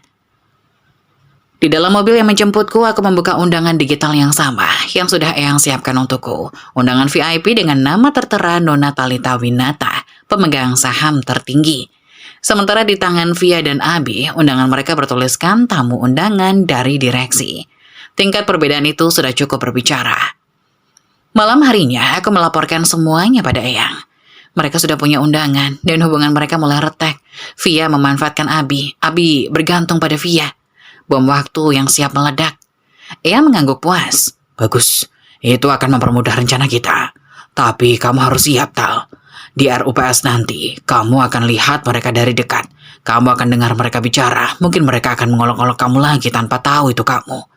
Saya siap, Eyang. Kamu juga harus siap menghadapi kemungkinan Abi minta balik, minta maaf, minta sesuatu. Kamu harus tahu apa yang kamu mau. Aku terdiam sejenak. Pertanyaan itu, pertanyaan yang selama ini kuhindari. Apa yang aku mau? Saya mau mereka merasakan apa yang saya rasakan, Eyang. Saya mau mereka tahu bagaimana rasanya dihina, direndahkan, dibuang seperti sampah. Saya mau mereka berlutut dan mengaku. Tapi setelah itu, aku menarik napas panjang. Setelah itu, saya mau move on. Saya mau hidup bahagia dengan Raska tanpa mereka. Eyang tersenyum bangga. Jawaban yang bijak, nak. Balas dendam itu perlu, tapi jangan sampai kamu terperangkap di dalamnya. Lakukan, selesaikan, lalu lanjutkan hidup. Kami berpelukan malam ini. Di kamar sebelah Raska tidur pulas dengan boneka beruang pemberian neneknya. Dan untuk pertama kalinya dalam berbulan-bulan, aku tidur dengan senyuman. 2 hari sebelum RUPS, tim Eyang memberiku kabar baru. Via dan Abi bertengkar hebat. Abi mengetahui bahwa Via masih berhubungan dengan pamannya secara khusus, bukan sekedar kenalan. Via mengaku itu cara untuk memastikan Abi dapat kerja. Abi marah, tapi tak bisa berbuat banyak karena ia tak punya uang. Mereka akhirnya berdamai, tapi luka sudah terlanjur menganga. Pasangan yang sempurna untuk dihancurkan. Gumamku membaca laporan itu. Aku duduk di depan cermin, mengenakan gaun merah marun untuk fitting terakhir. Raska merangkak di dekatku, tertawa kecil. Kuangkat dia, kutaruh di pangkuanku. Nak, 2 hari lagi ibu perang. Ibu akan hadapi mereka. Ibu akan tunjukkan bahwa ibu bukan perempuan lemah yang bisa mereka injak. Raska meraih kalung di leherku, memainkannya dengan tangan mungil. Kamu tahu nak, dulu ibu pernah sangat mencintai laki-laki itu. Ibu kira dia adalah tempat ibu berlindung, tapi ternyata dia adalah badai yang menghancurkan ibu. Sekarang ibu akan jadi badai untuknya. Di luar hujan turun deras, tapi kali ini aku tak kedinginan. Aku hangat, aman, dan siap. 2 hari lagi, 2 hari menuju pertemuan yang akan mengubah segalanya. Dan tak ada yang bisa menghentikanku. Sementara aku menjalani transformasi di rumah Eyang, kehidupan Abi dan Via berjalan di atas panggung sandiwara. Dari laporan tim investigasi yang terus mengalir setiap minggunya, aku bisa memantau setiap detail kehidupan mereka. Dan semakin aku membaca, semakin aku menyadari bahwa kebahagiaan mereka hanyalah ilusi. Di rumah yang dulu kuingini, Via resmi menjadi nyonya rumah. Setiap hari, Instagramnya dipenuhi foto-foto pamer, brunch dengan latte art, tiduran di sofa sambil baca majalah, foto kaki di kolam renang. Padahal kolam renang kompleks yang digunakannya adalah fasilitas umum. Setiap unggahan selalu disertai caption sok puitis dan emoji berlebihan. Morning coffee with my love, bersyukur punya suami pengertian yang selalu memanjakan istrinya. #bersyukur, #couple goals. Aku membaca caption itu sambil tersenyum getir. Suami pengertian, laki-laki yang sama yang mengusir istri dan bayinya di tengah hujan, laki-laki yang membiarkan gundiknya menghina istri sahnya. Pantas disebut couple goals, tujuan pasangan toksik, mungkin. Tapi yang paling menyedihkan, Via mulai menyiksa asisten rumah tangga baru. Ibu-ibu parubaya bernama Mimin yang direkrut Via dengan gaji murah, 200.000 seminggu untuk kerja 8 jam sehari, tanpa libur. Dari chat yang bocor ke tim investigasi, aku membaca percakapan Via dengan temannya. Via, kamu sudah punya ART? Gaji berapa? 200.000 seminggu, sudah termasuk bersihin rumah, masak, cuci baju. Murah banget. Dapat dari mana? Dari kampung, butuh uang. Anaknya sakit-sakitan. Ya, saya manfaatkan dong, namanya juga bisnis. Kasih makan nasi aja udah syukur. Aku membaca itu juga merinding, mengingatkanku pada makanan kucing yang dulu diberikan padaku. Ternyata Via memang monster yang sama. Mimin bertahan hanya 2 minggu. Laporan tim investigasi menyebutkan Mimin keluar karena gajinya tidak dibayar dan sering dimarahi Via jika makanannya tidak sesuai selera. Via bahkan pernah melempar piring ke arah Mimin karena sayur sopnya keasinan. Setelah Mimin keluar, Via mencoba mengurus rumah sendiri. Hasilnya, bencana. Rumah menjadi berantakan, piring kotor menumpuk, sampah berserakan. Abi mulai mengeluh. Saya bukan asisten rumah tangga kamu, Via. Saya suami kamu. Masa saya yang harus beresin rumah? Suara Abi terdengar dalam rekaman percakapan yang berhasil disadap tim Eyang. Ya kamu bantu dong, saya capek. Lagian dulu Talita bisa ngurus semuanya sendiri, masa saya tidak bisa? Balas Via ketus. Nah itu, dulu Talita bisa, kamu kok nggak bisa? Talita lagi. Kalau kamu masih kangen sama dia, sana cari. Lihat tuh, mungkin sekarang dia sudah jadi pengemis di kolong jembatan. Atau sudah mati. Dasar suami gak tahu diri. Pertengkaran itu berakhir dengan Via ngambek dan Abi keluar rumah semalaman. Sementara itu, masalah keuangan Abi semakin runyam. Usaha marketing fiktifnya benar-benar kolaps. Semua klien kabur karena tahu Abi tidak bisa memenuhi janji. Hutangnya menggunung ke sana kemari. Dari laporan yang kuterima, Abi berhutang setidaknya ke 7 orang berbeda dengan total sekitar 80 juta rupiah. Salah satu korbannya adalah teman kantor dulu yang meminjamkan uang 20 juta untuk modal usaha. Ketika ditagih, Abi hanya bisa mengelak dan berjanji akan bayar setelah dapat kerja di PT Geraha Persada. Sabtu nanti saya dapat kerja, Pak, di perusahaan besar. Gajinya puluhan juta, saya pasti bayar. Janji Abi dalam rekaman telepon. Aku menghela napas. Dia menjual mimpi yang sama seperti dulu, dia menjual mimpi padaku. Untuk memenuhi kebutuhan sehari-hari, Abi mulai menjual barang-barang di rumah. Yang pertama adalah perhiasan peninggalan ibuku. Aku tahu ini dari Mimin yang setelah keluar diam-diam masih berhubungan dengan tetangga kompleks. Mimin membuat Facebook dan mengirimiku pesan. Bu Talita, maaf mengganggu. Saya Mimin, mantan ART di rumah ibu dulu. Saya cuma mau ngasih tahu. Nona Via jualin perhiasan ibu ke tukang loak. Saya lihat sendiri, dia bilang itu perhiasan lama yang gak berguna. Saya sedih, Bu. Perhiasan ibuku. Satu-satunya warisan yang sempat kuselamatkan saat pindah ke rumah Abi dulu. Gelang emas sederhana pemberian ibu sebelum meninggal, anting-anting kecil yang biasa kupakai saat pengajian, dan sebuah kalung tipis dengan liontin huruf T inisial namaku. Bukan barang mewah, tapi tak ternilai harganya. Aku membalas pesan Mimin. Terima kasih Bu Mimin, biarkan saja. Biar mereka menikmati kemenangan mereka, saya punya rencana sendiri. Mimin membalas dengan emotikon sedih. Ibu baik banget, Bu. Saya nggak tega lihat ibu diperlakukan begitu. Saya doakan semoga ibu bahagia sama anak ibu. Aku tersenyum. Di tengah kekejaman Via, masih ada kebaikan dari orang sederhana seperti Mimin. Yang lebih parah, Abi mulai menjual perabotan rumah. Pertama, televisi layar datar yang dulu kubeli dari hasil jahitan. Kedua, kulkas 2 pintu. Hadiah pernikahan dari tetangga kompleks yang iba padaku. Ketiga, spring bed kamar utama. Kata Via, mereka bisa tidur di kasur biasa. Via marah besar saat tahu Abi menjual spring bed tanpa izinnya. Kamu gila, Abi, itu spring bed mahal. Kamu jual berapa? 2 juta buat bayar utang. Bayar utang? Terus kita tidur di mana? Di lantai? Ya kita beli kasur biasa, yang penting utang lunas.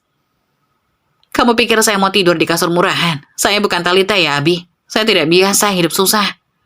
Pertengkaran itu berakhir dengan Via keluar rumah semalaman dan baru pulang keesokan harinya dengan baju baru. Uangnya entah dari mana. Aku membaca laporan ini dengan perasaan campur aduk. Ada kepuasan melihat mereka hancur, tapi juga ada rasa iba yang aneh. Cepat-cepat kubuang perasaan itu. Mereka pantas mendapatkan ini semua. Mereka sendiri yang memilih jalan ini. Di luar semua kekacauan itu, Via tetap pamer di media sosial. Foto terbarunya menunjukkan dia dan Abi sedang makan malam di restoran mewah, yang sebenarnya adalah restoran pinggir jalan dengan lampu temaram. Tapi, di foto diatur sedemikian rupa sehingga terlihat romantis.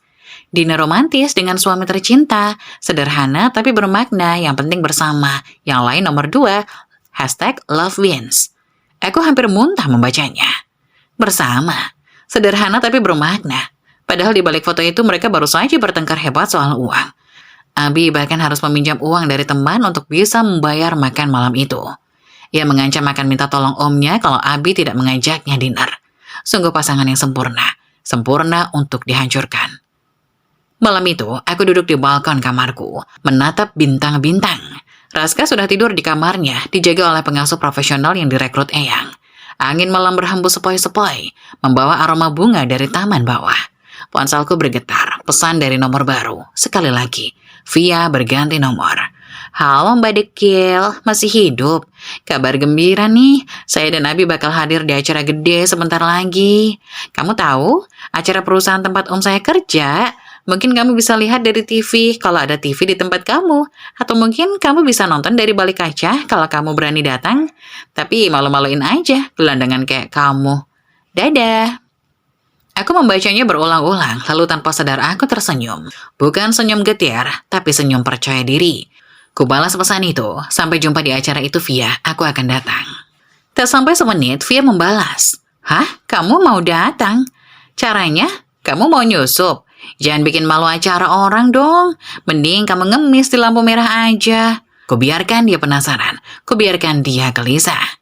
Di luar, bulan bersinar terang, seperti menyetujui rencanaku. Seminggu lagi, seminggu menuju RUPS. Seminggu menuju pertemuan yang akan mengubah segalanya. Hari yang dinanti akhirnya tiba. Pagi itu, aku bangun lebih awal dari biasanya. Jam menunjukkan pukul 5 saat aku membuka mata. Di luar, matahari baru muncul di ufuk timur, menyapu langit dengan warna jingga keemasan. Udara segar masuk melalui jendela yang kubuka sedikit. Hari ini adalah harinya. Aku berlutut di sajadah, memanjatkan doa lebih khusyuk dari biasanya. Bukan memohon kemenangan, tapi memohon kekuatan dan kelancaran. Biar apapun yang terjadi, aku bisa melalui hari ini dengan kepala tegak. Setelah sholat, aku menengok Raska di kamarnya. Dia masih tidur pulas dengan boneka beruang dipeluk erat. Kubelai rambutnya yang halus, ku kecup keningnya. Nak, doain ibu ya. Ibu akan berjuang untuk kita berdua. Raska bergerak sedikit lalu kembali tidur. Aku tersenyum lalu berjalan ke kamar mandi untuk bersiap. Pukul 8, tim makeup datang. Rina dan 2 asistennya tiba dengan membawa koper besar berisi perlengkapan rias. Mereka bekerja cepat dan profesional. 1 jam kemudian wajahku sudah sempurna. Riasan natural tapi elegan, dengan fokus pada mata yang tajam dan bibir merah tipis. Keluarkan sisi terbaik kita, Nona, puji Rina sambil menatap hasil karyanya. Pukul 9.30, tiba waktunya berpakaian. Gaun merah marun itu dikeluarkan dari lemari dengan hati-hati. 2 asisten membantu memakaikannya, memastikan setiap lipatan sempurna. Gaun itu pas di tubuhku, menonjolkan pinggang dengan belahan samping yang sopan tapi tetap anggun. Kainnya jatuh lembut hingga ke mata kaki, ditutup sepatu hak tinggi berwarna senada. Lalu perhiasan, kalung berlian zamrud nenek melingkar di leherku, beratnya mengingatkan pada tanggung jawab yang kupikul. Cincin rubi di jari manis, cincin pertunangan eyang dan nenek, melengkapi penampilan. Aku menatap cermin dan hampir tak percaya. Wanita di cermin itu bukan lagi Talita yang dekil, bukan lagi Talita yang tertunduk. Dia adalah Talita Winata, pewarisah kerajaan bisnis Graha Persada. Nona cantik sekali, bisik Rina dengan mata berkaca-kaca. Terima kasih, jawabku pelan. Kalian semua sudah bekerja luar biasa. Pukul 10, Eyang mengetuk pintu kamarku. Saat melihatku, beliau terdiam beberapa saat, matanya berkaca-kaca. Nenekmu pasti akan bangga melihatmu sekarang, Talita. Kamu persis seperti dia saat muda, cantik, anggun, dan penuh wibawa, ucap Eyang lirih. Aku tersenyum berusaha menahan tangis. Terima kasih, Eyang. Tanpa Eyang, saya tidak akan bisa seperti ini. Jangan menangis, nanti makeupnya rusak. Sekarang mari kita berangkat, mobil sudah siap. Kami turun ke bawah. Di ruang tamu, Pak Ustadz dan seluruh staf rumah berbaris rapi. Mereka tersenyum bangga melihatku. Selamat berjuang, Nona muda. Kami semua mendoakan, ucap Pak Ustadz. Aku mengangguk haru. Terima kasih, Pak. Terima kasih semuanya. Mobil hitam mewah jenis limosin sudah terparkir di depan. Seorang sopir berseragam membukakan pintu untukku dan Eyang. Di dalam, interiornya mewah, kulit putih, bar kecil, dan layar televisi. Aku duduk bersandar, berusaha menenangkan diri. Gugup? Tanya Eyang. Sedikit, Eyang. Wajar. Tapi ingat, Talita, mereka yang akan kamu hadapi hari ini adalah orang-orang kecil yang kebetulan punya kesempatan menyakitimu. Kamu sekarang jauh di atas mereka. Jangan biarkan mereka melihat ketakutanmu. Aku mengangguk menarik napas dalam-dalam. Sementara itu di lokasi acara, Via dan Nabi sudah tiba lebih awal. Mereka datang dengan transportasi umum, ojek online, tapi turun agak jauh dari hotel agar tidak terlihat. Via memakai dress merah muda yang dibelinya online seharga 300.000. Dari kejauhan dress itu terlihat mewah, tapi jika dilihat dari dekat, jahitannya kasar dan bahannya murahan. Tasnya adalah tiruan brand terkenal, yang asli harganya puluhan juta. Versi tiruannya cuma 200.000, sepatu hak tingginya sudah mulai mengelupas di bagian ujung. Abi memakai jas pinjaman dari temannya. Jas itu kebesaran di bahu dan celananya kepanjangan. Dasinya miring, rambutnya agak berantakan. Tapi mereka berusaha berjalan percaya diri memasuki hotel bintang 6 itu. Via, kamu yakin kita diundang? Satpamnya galak-galak. Ya elah Abi, tenang aja. Lihat, ini undangan dari Om. Via menunjukkan undangan itu dengan bangga. Di pintu masuk, seorang satpam memeriksa undangan mereka. Matanya sedikit menyipit melihat penampilan mereka. Tapi setelah melihat undangan, dia mengangguk dan mempersilahkan mereka masuk. Nah kan, berhasil. Via berbisik penuh kemenangan. Mereka masuk ke ballroom utama. Ruangan itu luas sekali, dengan lampu kristal raksasa di langit-langit. Meja-meja bundar ditata rapi dengan taplak putih dan bunga segar di tengahnya. Para tamu mulai berdatangan, laki-laki bersetelan mahal, wanita bergaun rancangan desainer ternama, perhiasan berkilau di leher dan telinga mereka. Via dan Nabi terlihat seperti ikan asin di kolam ikan koi. Mereka duduk di pojok ruangan agar tersembunyi di balik pilar. Via pura-pura sibuk dengan ponselnya, sesekali memotret sudut ruangan dan mengunggahnya ke Instagram. Sampai di acara eksklusif, hanya undangan VIP yang bisa masuk, bangga banget, #eksklusif event. Padahal di pojok ruangan, mereka justru sibuk berbisik-bisik. Abi, kamu lihat tuh, banyak orang kaya di sini. Kita harus bisa kenalan. Kalau bisa, kita foto sama mereka, terus kita upload deh, biar orang tahu kita punya koneksi. Tapi mereka pada tinggi hati, Via. Masa kita mau mendekat? Ya kita cari momen dong. Lihat nanti, Abi. Saya yakin kita bisa. Di dalam mobil, aku menerima laporan langsung dari tim Eyang yang sudah berada di lokasi. Nona, target sudah masuk. Mereka duduk di pojok ruangan, sektor 12. Penampilan mereka agak kontras dengan tamu lain. Lapor suara di ponselku. Aku tersenyum. Biarkan mereka menikmati kehormatan mereka sebentar. Mobil perlahan mendekati hotel. Dari kejauhan, aku sudah melihat kerumunan orang di pintu utama. Para wartawan berdiri dengan kamera mereka, siap mengabadikan momen. Ini dia. Talita, sekarang semua mata akan tertuju padamu. Tunjukkan pada mereka bahwa kamu adalah pemilik sah perusahaan ini. Mobil berhenti tepat di pintu utama. Seorang petugas membukakan pintu. Aku menarik napas panjang lalu melangkah keluar. Cahaya kamera langsung menyala dari berbagai arah. Para wartawan berteriak-teriak bertanya siapa aku. Aku hanya tersenyum anggun, melambai kecil, lalu berjalan masuk didampingi 2 satpam dan Eyang di belakang. Gaun merah marunku berkibar lembut. Kalung zamrud berkilau di leher. Langkahku tegap, mataku lurus ke depan. Aku bukan lagi Talita korban, aku adalah Talita pemenang. Dan di dalam ballroom, 2 orang yang duduk di pojok ruangan tidak tahu apa yang akan segera menimpa mereka. 2 orang itu masih sibuk bermimpi, sementara aku datang untuk menghancurkan mimpi mereka. Sementara aku menjalani transformasi di rumah Eyang, kehidupan Abi dan Via berjalan di atas panggung sandiwara. Dari laporan tim investigasi yang terus mengalir setiap minggunya, aku bisa memantau setiap detail kehidupan mereka. Dan semakin aku membaca, semakin aku menyadari bahwa kebahagiaan mereka hanyalah ilusi. Di rumah yang dulu kuingini, Via resmi menjadi nyonya rumah. Setiap hari Instagramnya dipenuhi foto-foto pamer, brunch dengan latte art, tiduran di sofa sambil baca majalah, foto kaki di kolam renang. Padahal kolam renang kompleks yang digunakan adalah fasilitas umum. Setiap unggahan selalu disertai caption sok puitis dan emoji berlebihan. Aku membaca caption itu sambil tersenyum getir. Suami pengertian. Laki-laki yang sama yang mengusir istri dan bayinya di tengah hujan. Laki-laki yang membiarkan gundiknya menghina istri sahnya. Pantas disebut couple goals. Tujuan pasangan toksik mungkin? Tapi yang paling menyedihkan, Via mulai menyiksa asisten rumah tangga baru. Ibu-ibu parubaya bernama Mimin yang direkrut Via dengan gaji murah. 200.000 seminggu untuk kerja 8 jam sehari, tanpa hari libur. Aku membaca itu dan merinding, mengingatkanku pada makanan kucing yang dulu diberikan padaku. Ternyata Via memang monster yang sama. Mimin bertahan hanya 2 minggu. Laporan tim investigasi menyebutkan Mimin keluar karena gaji tidak dibayar dan sering dimarahi Via jika masakan tidak sesuai selera. Via bahkan pernah melempar piring ke arah Mimin karena sayur sopnya keasinan. Setelah Mimin keluar, Via mencoba mengurus rumah sendiri. Hasilnya, bencana. Rumah jadi berantakan, piring kotor menumpuk, sampah berserakan. Abi mulai mengeluh. Saya bukan asisten rumah tangga kamu, Via. Saya suami kamu. Masa saya yang harus beresin rumah? Suara Abi terdengar dalam rekaman percakapan yang berhasil disadap tim Eyang. Ya kamu bantu dong, saya capek. Lagian dulu Talita bisa ngurus semuanya sendiri. Masa saya tidak bisa? Balas Via ketus. Nah, itu. Dulu Talita bisa, kamu kok nggak bisa? Talita lagi.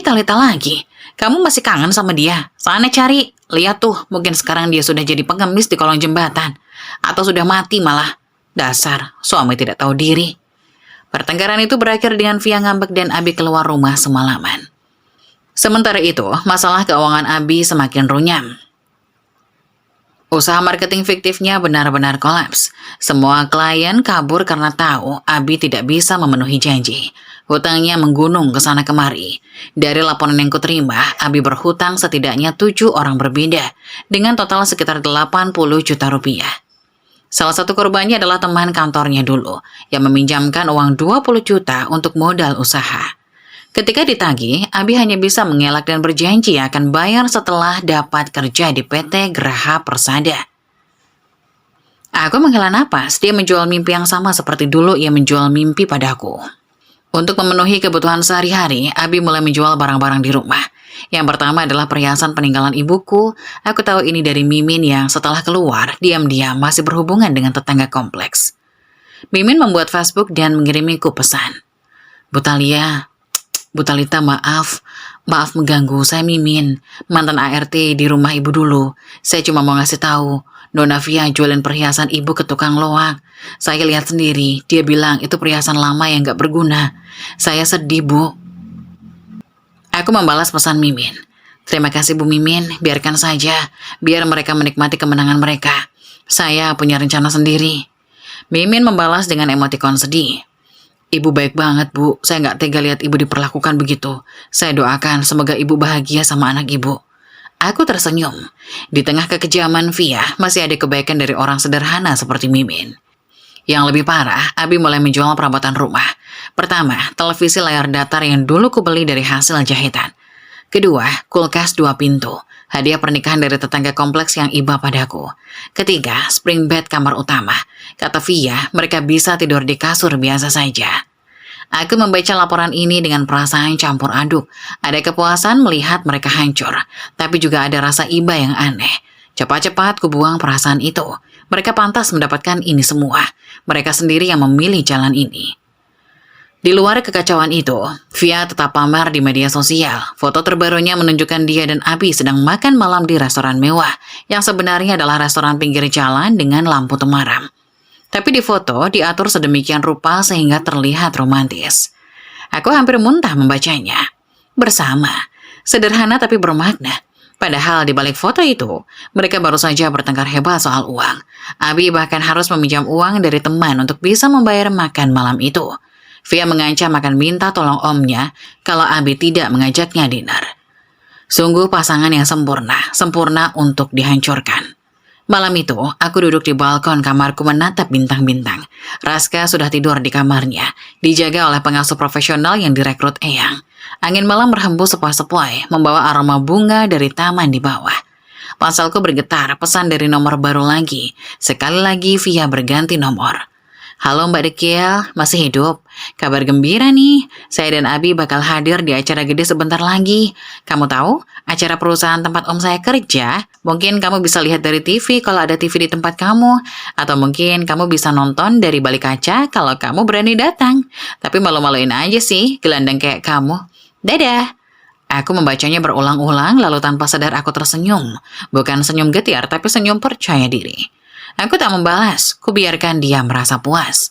Hari yang dinanti akhirnya tiba. Pagi itu, aku bangun lebih awal dari biasanya. Jam menunjukkan pukul 5 saat aku membuka mata. Di luar, matahari baru mulai muncul di ufuk timur, menyapu langit dengan warna jingga keemasan. Udara segar masuk melalui jendela yang kubuka sedikit. Hari ini adalah harinya. Aku berlutut di sajadah, memanjatkan doa lebih khusyuk dari biasanya. Bukan memohon kemenangan, tapi memohon kekuatan dan kelancaran. Biar apapun yang terjadi, aku bisa melalui hari ini dengan kepala tegak. Setelah sholat, aku menengok Raska di kamarnya. Dia masih tidur pulas dengan boneka beruang dipeluk erat. Kubelai rambutnya yang halus, ku kecup keningnya. Nak, doakan ibu ya. Ibu akan berjuang untuk kita berdua. Raska bergerak sedikit, lalu kembali tidur. Aku tersenyum, lalu berjalan ke kamar mandi untuk bersiap. Pukul 8, tim makeup datang. Rina dan 2 asistennya tiba dengan membawa koper besar berisi perlengkapan rias. Mereka bekerja cepat dan profesional. 1 jam kemudian wajahku sudah sempurna.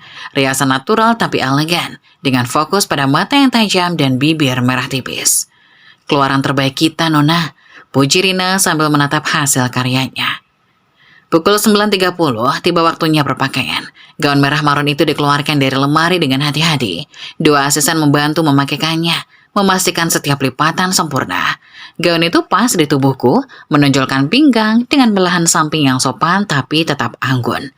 Kainnya jatuh lembut hingga ke mata kaki, ditutupi sepatu hak tinggi berwarna senada. Lalu perhiasan, kalung berlian zamrud nenek melingkar di leherku. Beratnya mengingatkan pada tanggung jawab yang kupikul. Cincin rubi di jari manis, cincin pertunangan Eyang dan nenek melengkapi penampilan. Aku menatap cermin dan hampir tak percaya. Wanita di cermin itu bukan lagi Talita yang dekil, bukan lagi Talita yang tertunduk.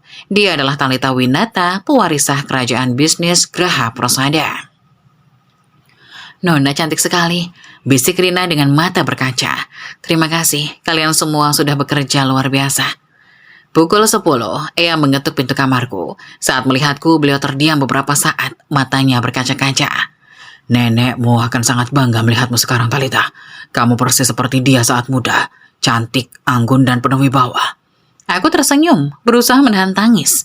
Terima kasih, Eyang. Tanpa Eyang, saya tidak akan bisa seperti ini. Jangan menangis. Nanti make upmu rusak. Sekarang, mari kita berangkat. Mobil sudah siap.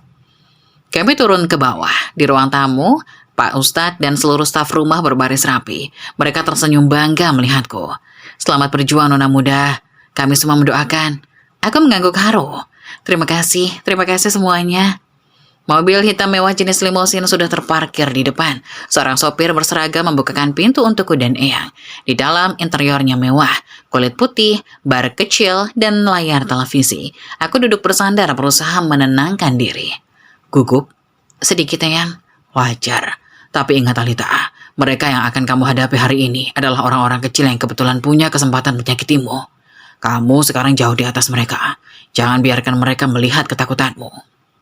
Aku mengangguk, menarik napas dalam-dalam. Sementara itu di lokasi acara, Via dan Abi sudah tiba lebih awal. Mereka datang dengan transportasi umum, ojek online, tapi turun agak jauh dari hotel agar tidak terlihat. Via memakai dress merah muda yang dibelinya online seharga 300.000.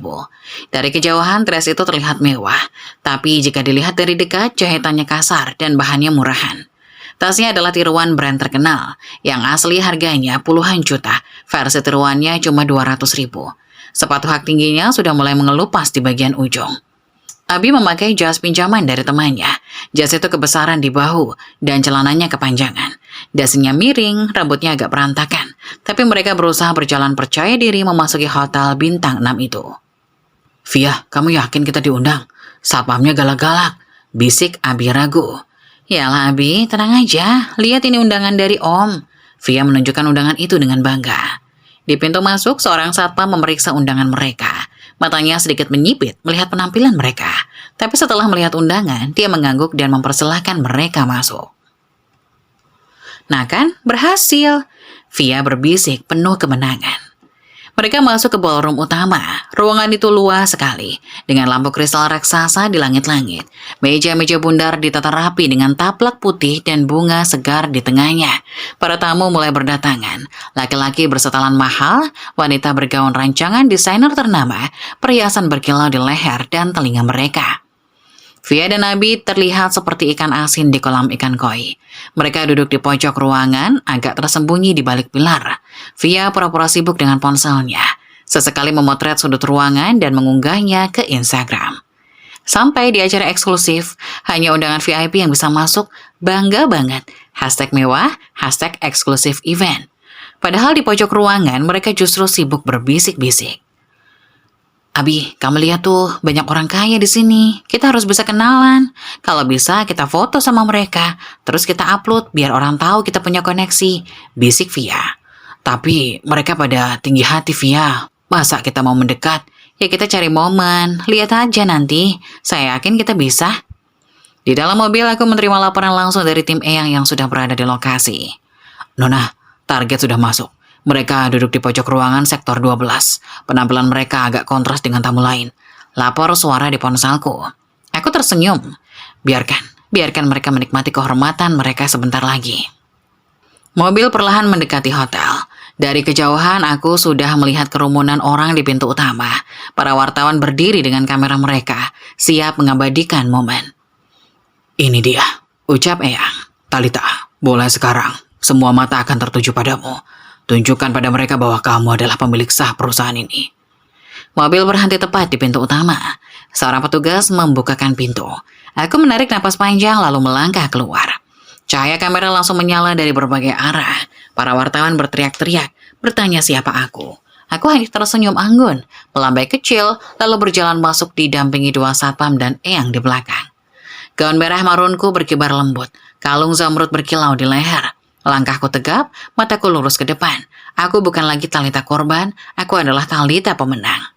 Dan di dalam ballroom, 2 orang yang duduk di pojok ruangan tidak tahu apa yang akan segera menimpa mereka. 2 orang itu masih sibuk bermimpi, sementara aku datang untuk menghancurkan mimpi mereka. Acara RUPS berjalan lancar, satu persatu pembicara naik ke podium. Laporan tahunan, proyeksi ke depan, rencana ekspansi. Semua disampaikan dengan bahasa formal yang membuat Via dan Abi mengantuk di pojok ruangan. Kok lama banget sih Abi? Keluh Via setengah berbisik. Kapan om kamu naik panggung? Saya mau lihat dia. Sabar, ini acara formal. Pasti urut. Boring banget, mending kita foto-foto dulu. Via mulai sibuk berpose di berbagai sudut ballroom. Setiap foto diambil dengan latar mewah, lampu kristal, meja bunga, atau deretan tamu berjas. Dia mengunggahnya ke Instagram dengan caption pamer, tanpa sadar bahwa di beberapa fotonya ada sorot mata aneh dari tamu lain yang melihat penampilannya yang kontras. Di panggung utama, seorang pembawa acara naik dengan mikrofon di tangan. Bapak Ibu sekalian, acara kita selanjutnya adalah yang paling dinanti. Kita akan mendengarkan sambutan dari pemegang saham individu terbesar kita, pemilik 35% saham PT Graha Persada. Beliau adalah cucu dari pendiri perusahaan kita, Bapak Rasya Winata. Untuk pertama kalinya, beliau akan tampil di hadapan publik. Mari kita sambut Nona Talita Winata. Hening, semua mata tertuju ke pintu utama ballroom yang terbuka lebar, lampu sorot mengarah ke sana. Para tamu menahan napas, penasaran dengan sosok misterius yang selama ini tak pernah muncul. Di pojok ruangan, Abi tersentak. Namanya Talita. Bukan, pasti hanya kebetulan, nama itu kan umum. Tapi Via sudah pucat. Abi, itu mantan kamu kan? Mungkin cuma kebetulan, santai. Dari balik pintu muncullah seorang wanita. Gaun merah marun menjuntai anggun hingga mata kaki. Rambutnya tersanggul rapi, memperlihatkan leher jenjang yang dihiasi kalung zamrud berkilau. Wajahnya sempurna dengan riasan elegan. Matanya tajam, namun tetap lembut. Wanita itu melangkah tegap menuju podium dengan percaya diri, disambut decak kagum para hadirin. Astaga, cantik sekali, bisik seorang tamu di dekat Via. Cantik dan anggun, muda pula. Siapa dia? Dia pewarisnya, cucu Eyang Rasya. Abi menatap wanita itu. Ada sesuatu yang familiar dari cara jalannya, dari senyum tipisnya. Jantungnya berdegup kencang. Tidak mungkin, gumamnya. Wanita itu sampai di podium. Dia membuka mikrofon, menatap seluruh ruangan, lalu tersenyum. Senyum yang sama persis dengan senyum yang dulu dia lihat setiap hari. Selamat pagi Bapak Ibu sekalian, saya Talita Winata. Senang berjumpa dengan kalian semua. Dunia Abi runtuh, Via jatuh tersungkur ke kursinya. Itu dia, itu Talita, perempuan dekil yang mereka usir di tengah hujan.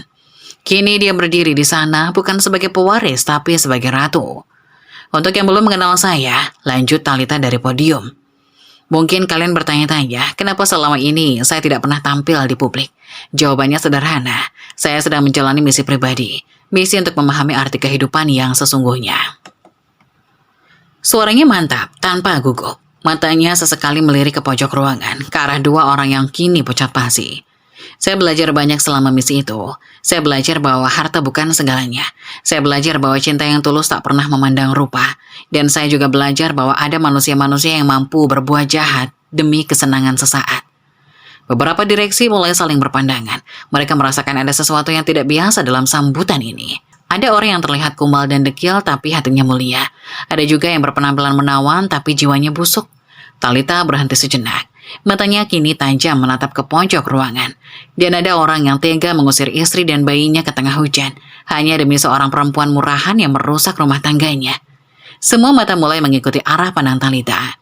Mereka melihat ke pojok ruangan, di mana sepasang laki-laki dan perempuan duduk terbengong. Laki-laki itu pucat, perempuan itu gemetar.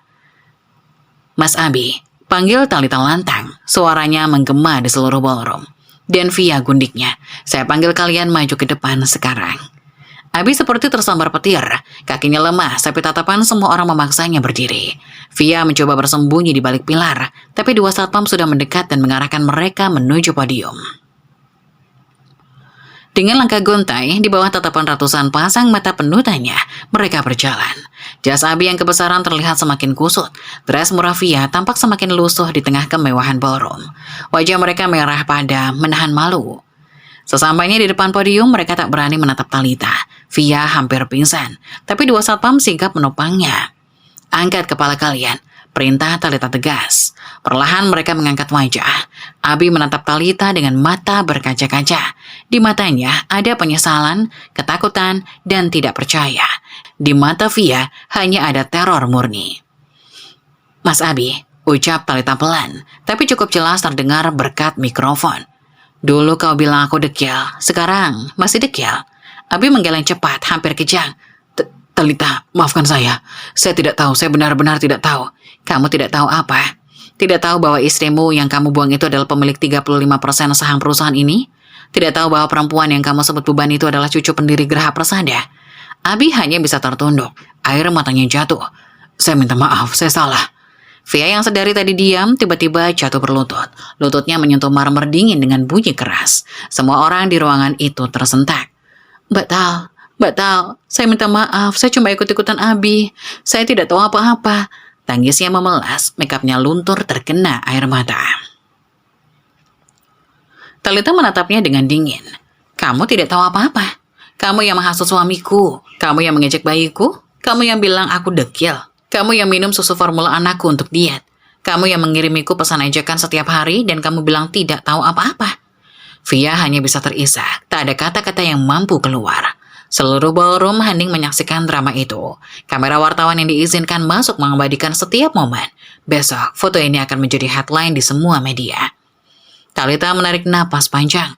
Dia menatap dua manusia yang berlutut di hadapannya. Sama seperti dulu, dia berlutut di teras rumah mereka di tengah hujan. Kali ini gilirannya untuk berdiri, dan mereka yang berlutut. Dua manusia berlutut di hadapannya. Di depan ratusan pasang mata para petinggi perusahaan, investor, dan wartawan yang kameranya terus menyala. Abi dan Via, dua orang yang dulu dengan sombongnya mengusir aku dan Raska ke tengah hujan, kini tak berdaya di lantai marmer dingin.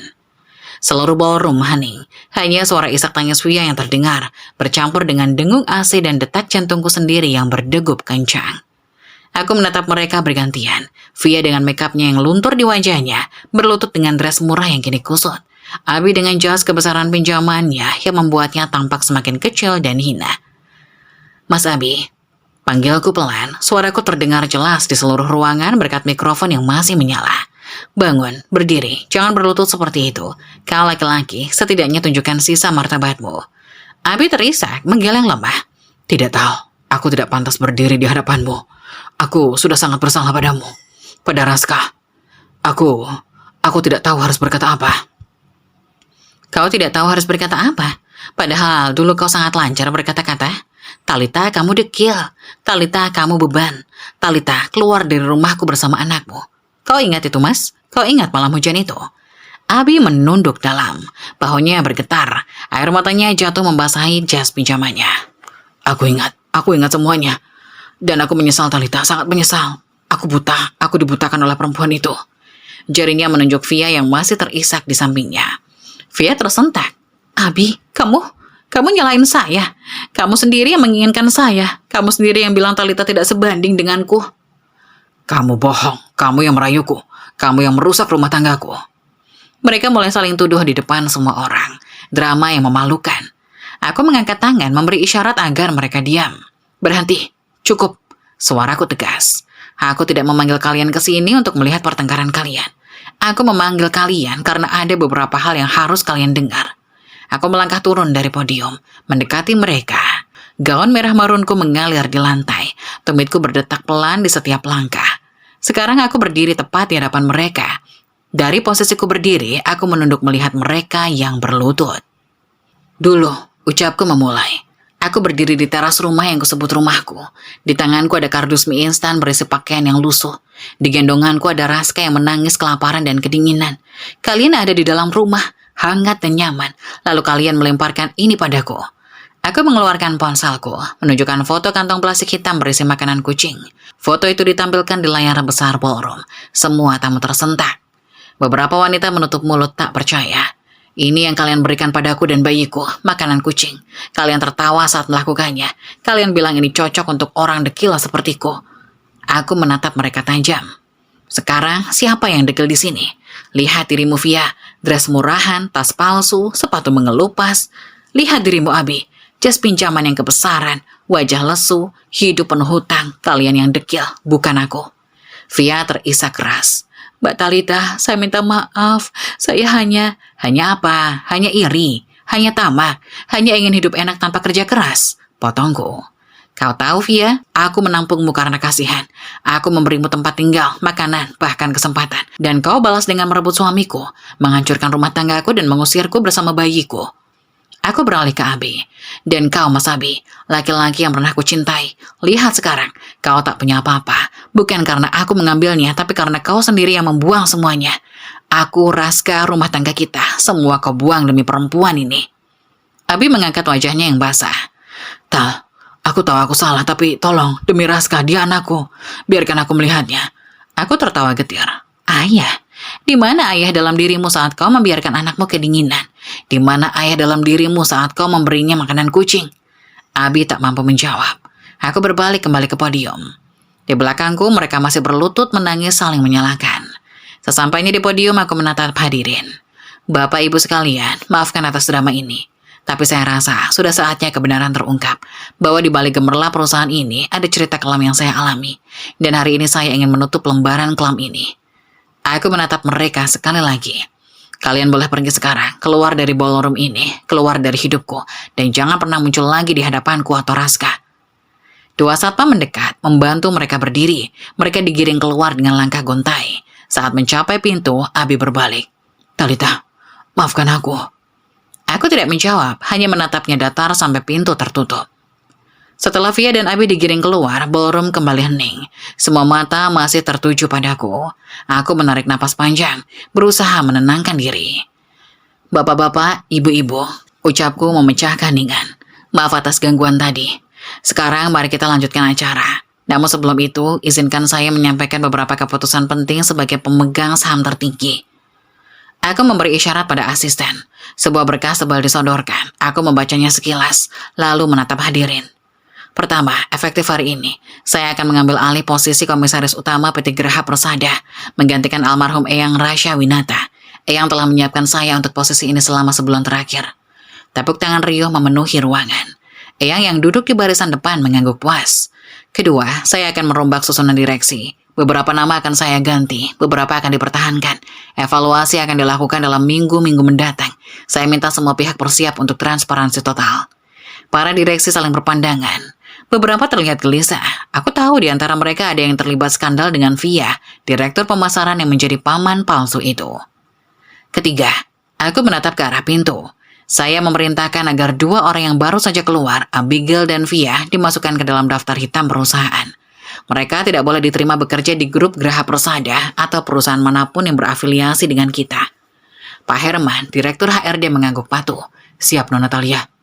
Keempat, saya akan mendirikan yayasan sosial atas nama almarhum Eyang. Yayasan ini akan fokus pada pemberdayaan perempuan korban KDRT dan anak-anak terlantar. Saya akan menyisihkan 10% dari keuntungan perusahaan setiap tahun untuk yayasan ini. Tepuk tangan kembali bergemuruh. Acara RUPS berlanjut lancar. Aku menyelesaikan sambutanku dengan pesan tentang integritas. Para petinggi perusahaan mendengarkan dengan seksama. Acara selesai pukul 16, para tamu mulai beranjak pulang, tapi banyak yang mendekat untuk bersalaman. Aku melayaninya dengan senyum anggun meski hatiku masih campur aduk. Saat kerumunan mulai menipis, Eyang mendekat. Beliau memelukku erat. Kamu hebat, Talita. Eyang bangga sekali. Terima kasih, Eyang. Tanpa Eyang, saya tidak akan bisa. Jangan merendah. Semua ini karena kekuatanmu sendiri. Saat kami bersiap pulang, Pak Herman mendekat. Nona Talita, dua orang tadi masih berada di lobi hotel. Mereka memohon untuk bertemu sekali lagi. Aku menghela napas. Antar mereka ke ruangan pertemuan kecil. Saya akan menemui mereka sebentar. Di ruang pertemuan, mereka duduk di hadapanku. Via sudah membersihkan make-up-nya. Wajahnya pucat, matanya sembab. Abi melepas jas pinjamannya. Kalian minta bertemu. Ada apa? Abi bicara lebih dulu. Talita, saya ingin minta maaf sekali lagi. Dan saya ingin tahu bagaimana Raska. Raska baik-baik saja. Dia sehat, bahagia. Jauh lebih baik daripada saat bersama kalian. Abi mengangguk. Air matanya jatuh. Syukurlah, Tal. Izinkan saya sekali melihatnya. Dari jauh saja. Aku menatapnya lama. Aku akan pikirkan. Tapi jangan harap dalam waktu dekat. Mungkin nanti. Kalau kamu benar-benar berubah. Abi mengangguk pasrah. Baik. Aku terima. Kini Via. Mbak Talita, saya minta maaf. Saya sadar saya sudah sangat jahat. Saya hanya iri melihat Mbak baik. Sementara saya tidak punya apa-apa. Kau salah, Via. Kebahagiaan tidak bisa direbut. Kau harus membangunnya sendiri. Via terisak. Saya tahu sekarang, Mbak, tapi sudah terlambat. Belum terlambat untuk berubah. Tapi ingat, aku tidak akan memaafkanmu begitu saja. Luka yang kau berikan terlalu dalam. Aku berdiri. Kalian boleh pergi sekarang. Gunakan sisa hidup kalian untuk berbuat baik. Mereka berdiri, membungkuk sopan, lalu berjalan keluar. Di ambang pintu, Abi berbalik. Talita, terima kasih. Selamat atas posisi barumu. Aku hanya mengangguk. Pintu tertutup di belakang mereka. Kini benar-benar selesai. Lembaran baru akan segera dimulai. 1 tahun telah berlalu sejak hari bersejarah itu. Hari ini, aku duduk di taman belakang rumah Eyang yang kini sah menjadi rumahku. Menemani Raska yang sedang asik bermain di rumput hijau. Usianya sekarang 1,5 tahun. Rambutnya ikal, halus, matanya bulat tajam seperti ayahnya. Tapi senyumnya persis seperti ibuku. Mama, panggilnya sambil berlari kecil menghampiriku. Iya nak, mama di sini. Ku angkat dia, ku dudukan di pangkuanku. Wangi bedak bayi dan minyak telan bercampur jadi aroma khas yang selalu membuat hatiku luluh. Di samping kami, Eyang duduk di kursi rotan favoritnya. Kesehatan beliau menurun akhir-akhir ini, tapi semangatnya tetap membara. Talita, lihat ini. Ada berita tentang mantan suamimu. Eyang menunjukkan koran. Aku membaca sekilas. Abi sekarang bekerja sebagai sopir taksi online. Katanya dia mulai rajin beribadah dan berusaha melunasi hutang-hutangnya. Via pergi keluar kota dan membuka warung makan sederhana di kampung halamannya. Dari kabar yang kudengar, dia mulai berubah dan rajin ikut pengajian. Aku tersenyum tipis. Semoga mereka benar-benar berubah ya, Eyang. Saya sudah memaafkan mereka. Kamu wanita hebat, Talita. Memaafkan itu lebih sulit daripada membenci. Perusahaan berjalan baik di bawah kepemimpinanku. Yayasan sosial yang kubangun atas nama Eyang sudah membantu puluhan perempuan korban KDRT dan anak-anak terlantar. Setiap minggu, aku menyempatkan diri mengunjungi mereka. Minggu lalu, seorang perempuan muda dengan bayi digendongannya menangis di hadapanku. Terima kasih Bu Talita. Suami saya mengusir saya dan bayi saya. Aku memeluknya erat. Aku juga pernah di posisimu. Percayalah semua akan indah pada waktunya. Saat itu aku sadar, mungkin ini alasan Allah memberikanku cobaan berat dulu, agar aku bisa menjadi cahaya bagi mereka yang mengalami kegelapan yang sama. Sore itu, saat matahari mulai condong ke barat, aku dan Raska duduk di ayunan taman. Angin sore berhembus sepoi, membawa aroma bunga melati. Ma, baca buku, pinta Raska sambil menunjuk buku cerita di pangkuanku. Kubuka buku itu. Kubacakan dongeng tentang anak pemberani yang bisa mengalahkan raksasa jahat. Raska menyimak dengan mata berbinar, sesekali bertanya dengan polos.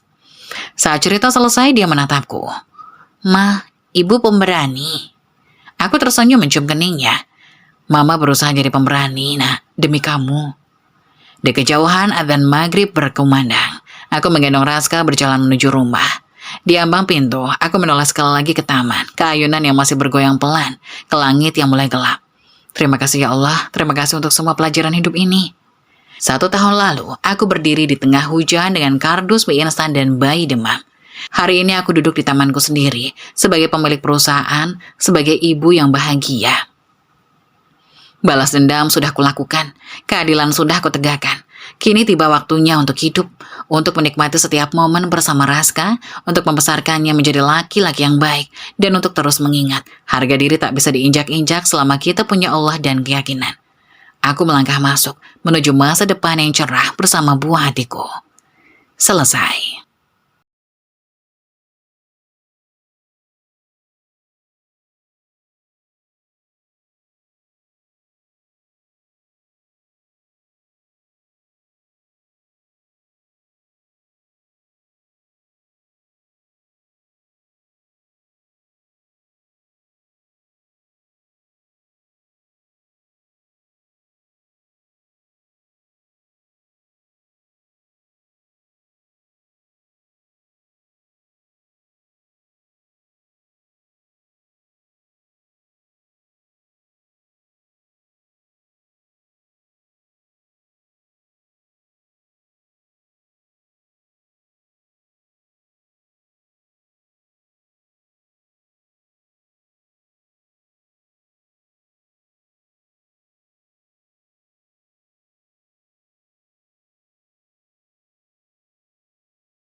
Closing.